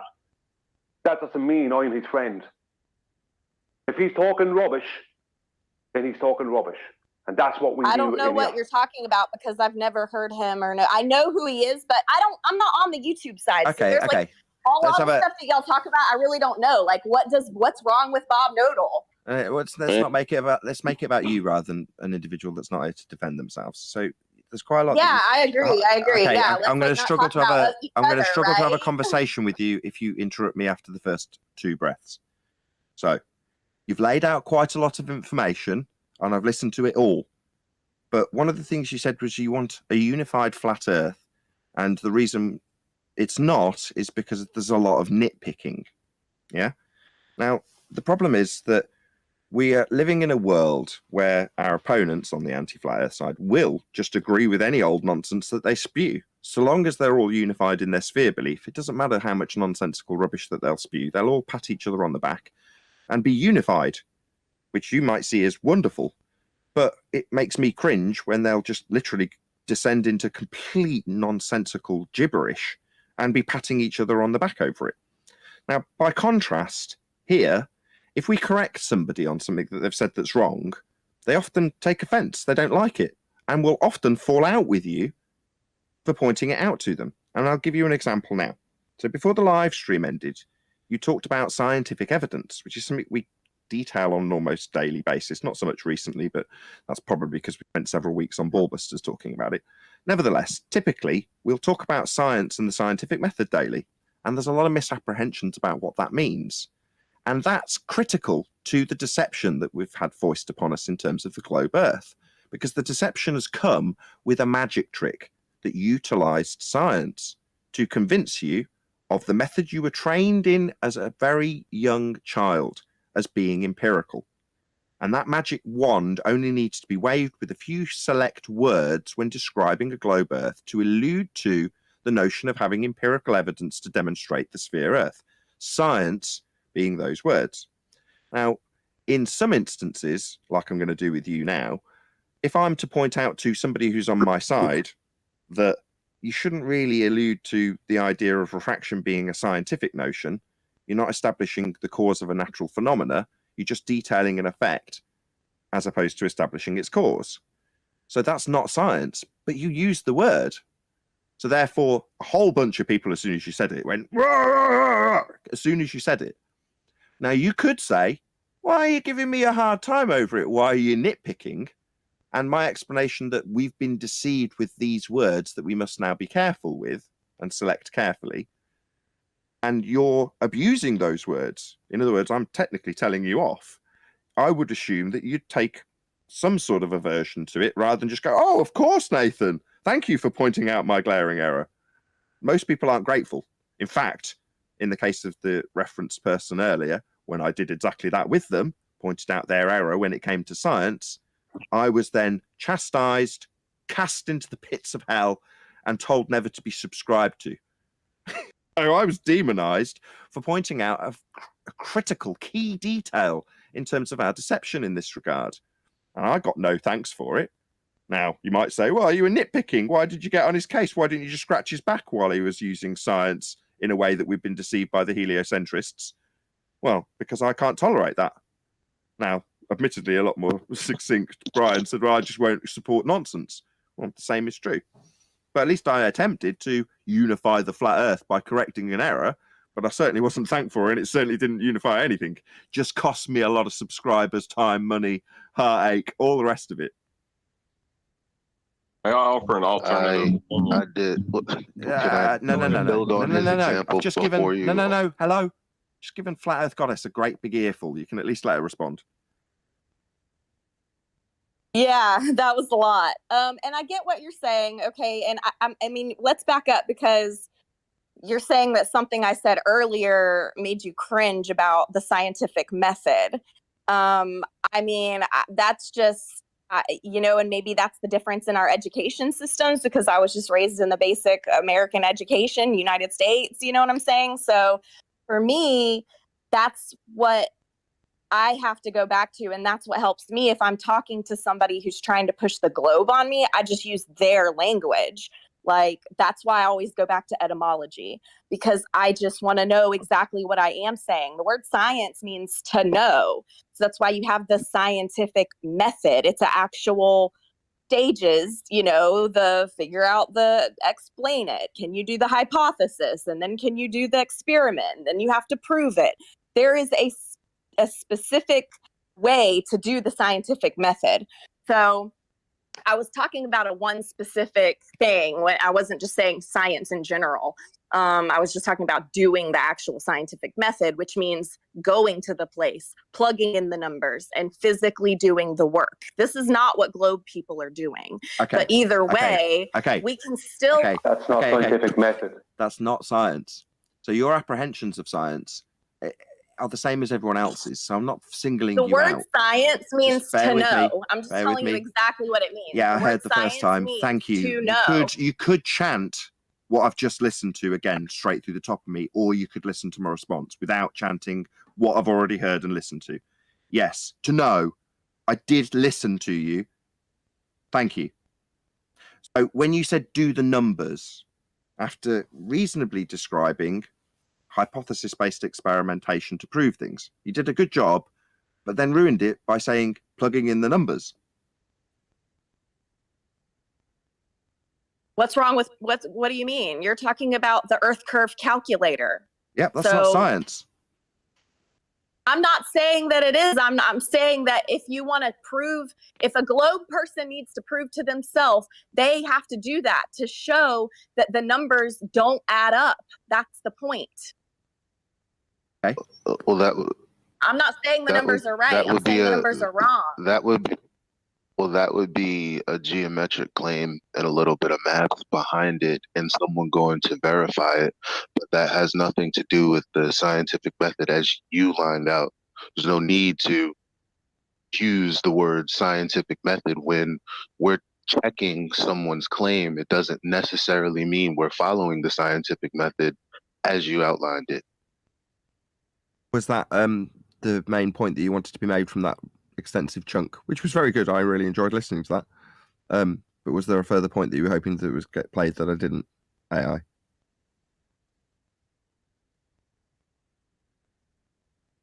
Hopefully that was the full point that he wanted to make. He left. That was a sizable chunk, but it was worth it. I really enjoyed listening to that. I'm thankful that you dug it out. I was even there. I didn't remember it. That's the thing with having a daily show, right? Yeah. Go on. No, you're Say, going. I remember that show. Oh, dude, that's just how long it took me to get to the push to talk. Was the main point you wanted to make made? Well, yeah, and it, I mean, it gets juicier if anybody else wants to keep listening later at their own leisure. But is it not salient to the exact same scenario going on now with some of the same actors with the same thing in circular format? Yeah, because what he didn't play, unfortunately, Nathan, it'd be too long. Is even after that, conclusion. Guess what happened? It was like it never happened because we started to fall back into discord, specifically because she either didn't understand when you were talking, didn't listen, or didn't care. She just reiterated the same points, which ultimately led into arguing and blah blah blah. Sure, but if you've got misapprehensions and you're used to rattling them off, that's what people are good at. We're creatures of habit, and that's why, in a way, the repetitive nature of flat Earth debate is successful in getting people to understand the argument. The same people that will be commenting on Jaren's videos and getting removed, those people have got the point because of the repetitive nature. Well, that works both ways also, which is to say that you can keep repeating nonsense over and over again, and eventually it'll stick in people's minds and they'll regurgitate it back out again. And that's very difficult to break as a cycle. Even in the face of cognitive dissonance, which was the main juicy bits of flat Earth debate going back in time, when the ballers were more prevalent, which is to say that you hear them rinsing and repeating their obviously flawed, taken apart in front of their very eyes claim again and again and again and again, because they can't not be right. How can I be wrong? I understood this logic to be sound. Well, it isn't because of X, Y, and Z, but I understood the logic to be sound. Listen to me repeating it again.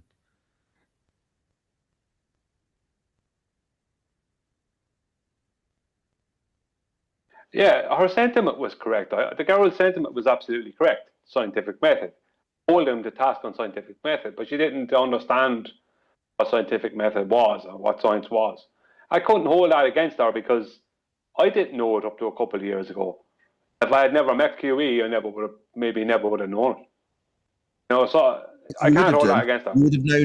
You would have known because of your childhood education, but at a sort of subconscious level, you'd have known it meant proof, and whenever you heard it, the magic trick would have still worked. It just meant that what QE actually did was pull back the curtain and show you how the magic trick works.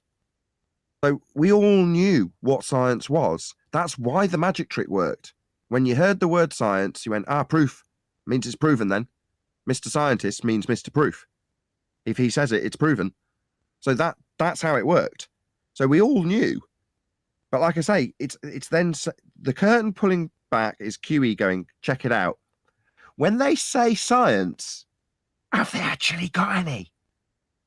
Because you just know that to mean proof, but it doesn't mean they've got any. So what do you need to do? You need to ask what they've actually got. But that requires you understand what science is. But let me educate you again, because you were told as a child, that's why at this subconscious level, you appreciate that they're proving things when they say the word science or use the word experiment. So let's remind ourselves of what that actually means. So when they say it next time, you can ask them if they've actually got that or not.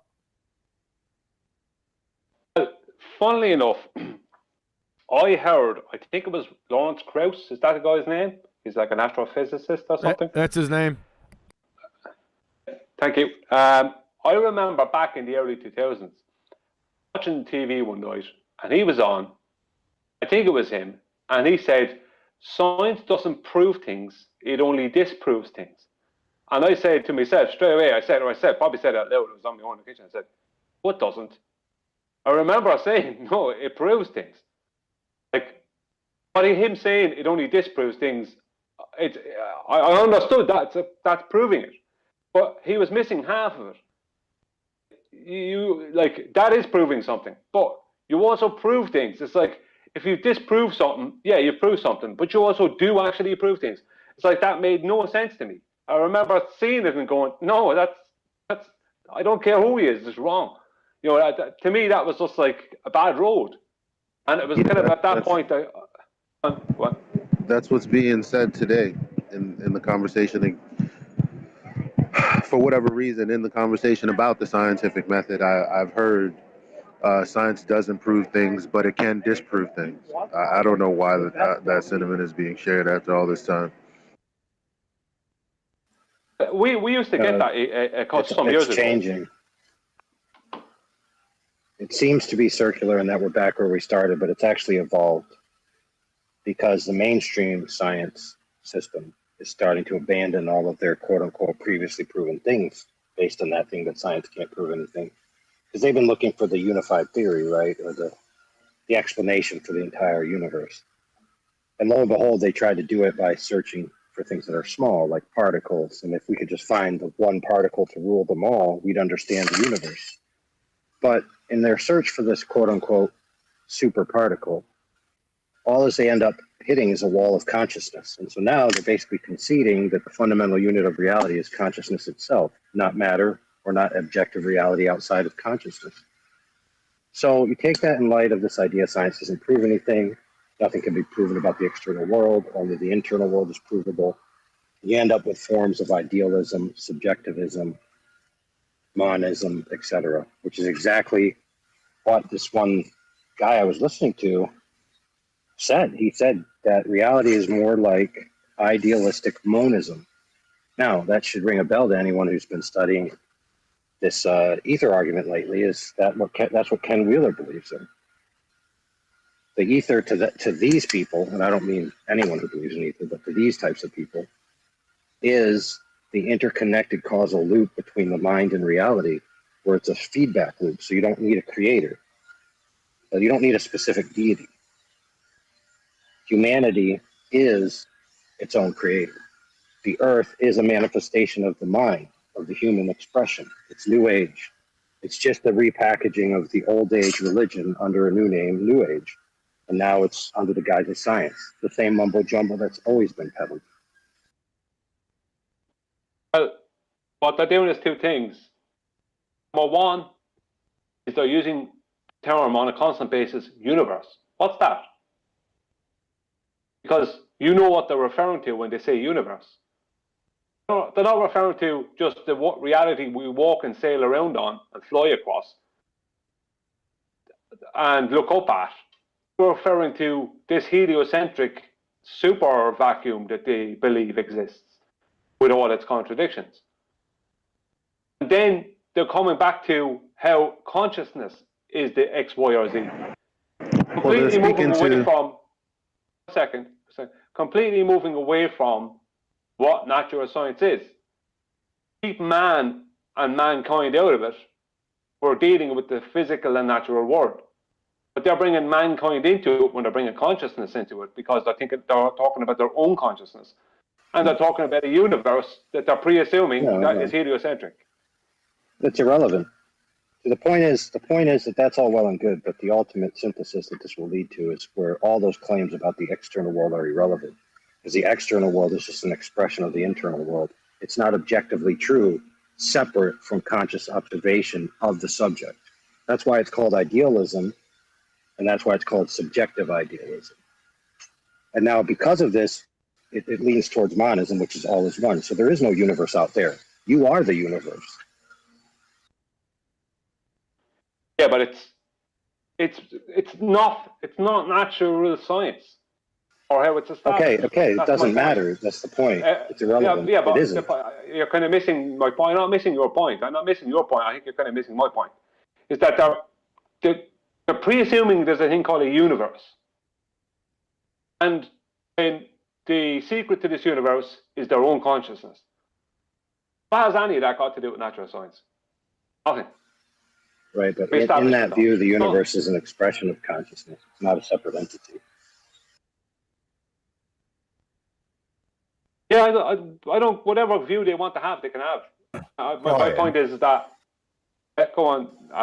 Yeah, just the point you make, I think there is a group of people, not necessarily just flat earthers, that do genuinely believe that interlocking between the physical and spiritual is within the purview of what we can study and understand.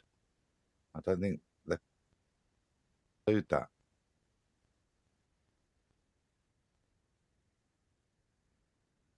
Could you define what you're saying, Adam?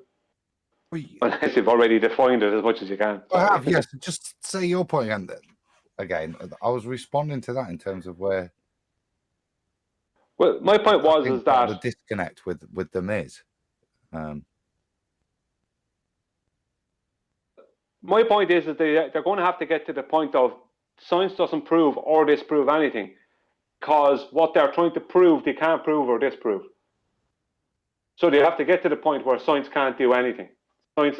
Science ends up just being a philosophical thing, because that's what they're going to need. Because they're at the point where they're saying to themselves subconsciously, pardon the language, but how much more bullshit can we make up here? You know what I mean?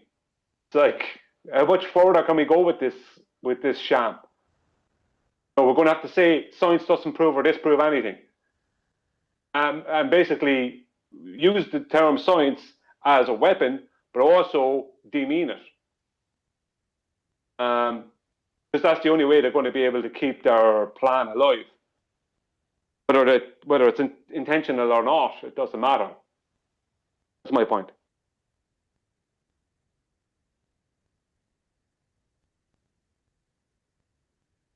Right. It's just. But the whole scientific venture was founded on the principle of objective reality.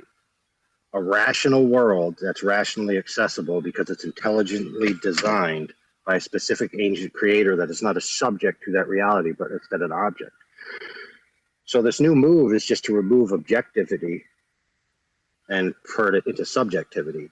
So the entity that's part of the reality is a self-causing loop. So in that sense, science can't prove or disprove anything. It can only, generally give you ideas of what's happening at the moment. Because in the future, should the subject mind change, then reality itself will change. So it can't be true that anything will be consistent over time. It's only consistent at the moment because that's what we've agreed upon. But once we evolve past that as a consensus mind, reality will change. And essentially, it's everybody's truth is true. It's a bunch of, it's mumbo jumbo, obviously on its face, but this is where they're pushing towards. That's what being pushed for. In the clip, I think it was you asked for. Was it Flat Earth Goddess? There's a number of times you kept reiterating the point that science means to know. I like to look at words. So if you take that etymology, and it's often misused, but if you apply it to what we're talking about, which is the scientific method, then it's the method of knowing. It's the best way using logic and philosophy that we devised to know something outside of you being the individual and any bias you may put into that. It's the best method of, it's not call it the scientific method then. It's the best method of knowing something. Well, I can know something without it having to be scientifically validated through scientific method. I know for a fact that the black swan argument that is made within our arena completely debunks all notions of what they claim to be, whatever they define evolution as. Can't exist because model is based on doesn't exist. So the black swan debunks evolution, whatever that is. I don't know what it is. I don't know what the definition. I don't know if they've ever clearly defined it from what Kiwi said. So I know that for certain. I didn't need science to know that. So I don't need science to know things, but if you want to study the physical and natural world, you're going to need science, the scientific method. If you want to keep pushing the narrative, it's just piles BS on top of BS. And you're going to have to say science doesn't do anything. But when we say science, you have to listen to us and agree.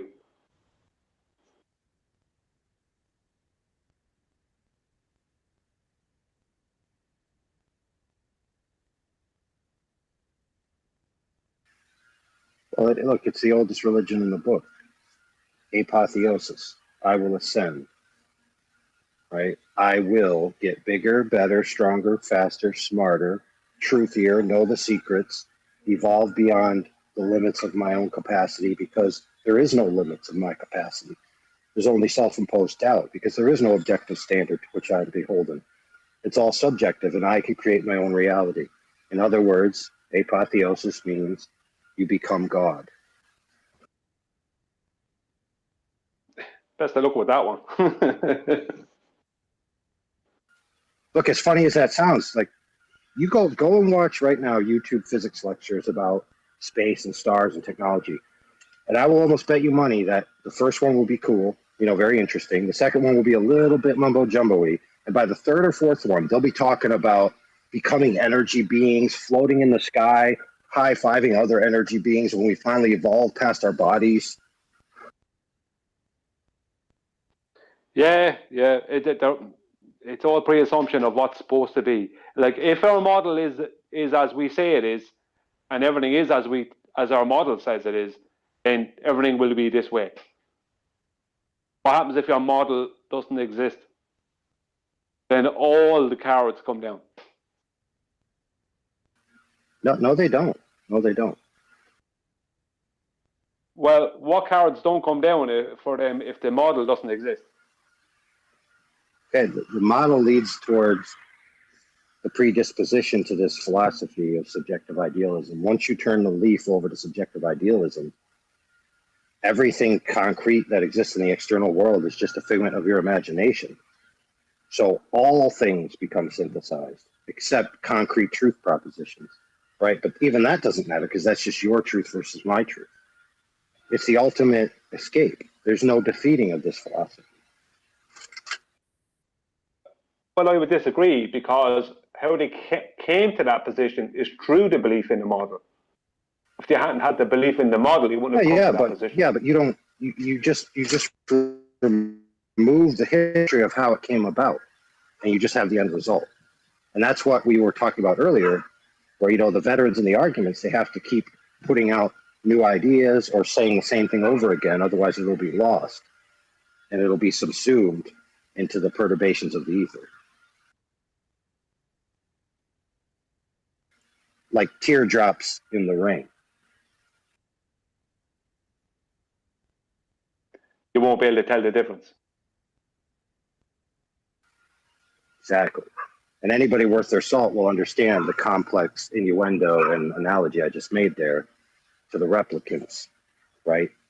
The fake humans who evolved to become sentient. They were androids, and then all of a sudden they're alive now. Now we got to treat them differently. It's all this synthetic mumbo jumbo where they think that they're going to either become gods or create life just like God did. Well, what I would say is that I think the human race, although it's lazy intellectually about actually using logic and assessing what's been said to you, but I think it has a limit. I'm seeing online that it has a limit, and it is pushing back against a lot of nonsense that's going on out there.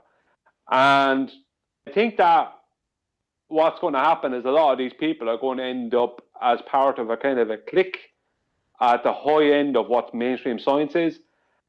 And they're just going to become so absurd that they're going to not be making any sense to the layman on the street, the blue-collar person on the street, or even the white-collar person.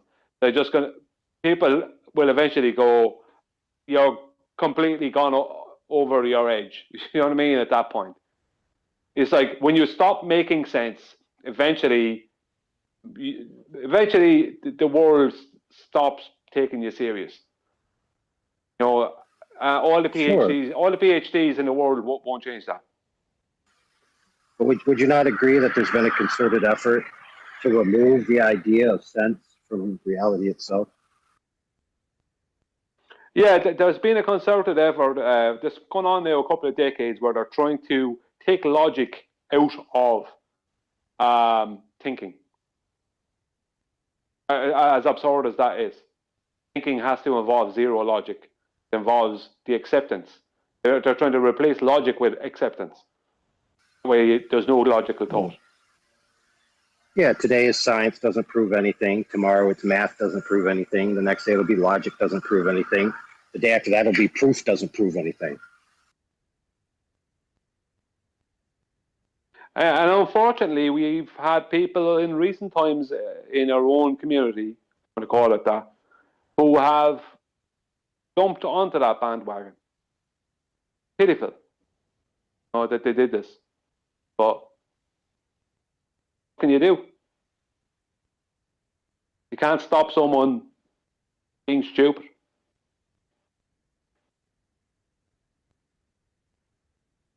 That's profound. I'm waiting for you to say something.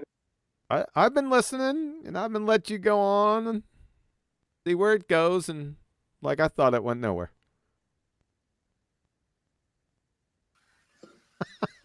Well, the whole moral of the story was get to making a new presentation stat. Get a new presentation stat. Yeah. Could be one in the pipeline. Maybe do another of one of the treatments. That's what I'm calling it now.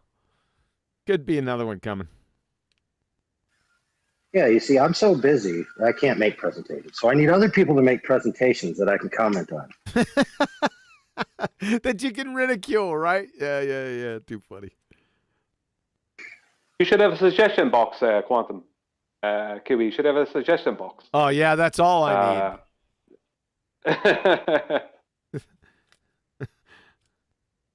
need. Is everyone still here? Nathan, radio check.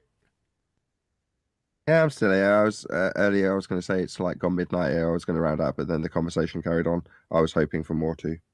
I figured. Adam, radio check. Yeah, I'm not gonna be so brutal in my critique of Brian and Overlord's conversation. Belly up to that mic.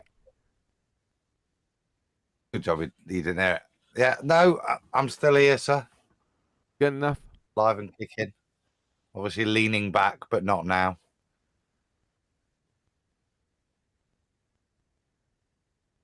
All right, what should we do?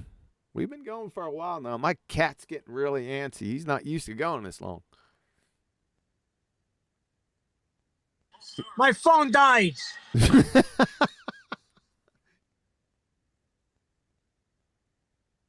All right, what do you think, Nathan? We got to round it out. Yeah, I think so. I think with that, I'm going to say first and foremost a huge, massive, enormous thank you to all of the BALLBUSTERS panel for making today's live show possible.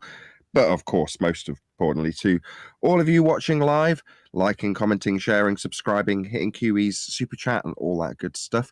I've been Nathan Oakley, and we will see you all in the next BALLBUSTERS.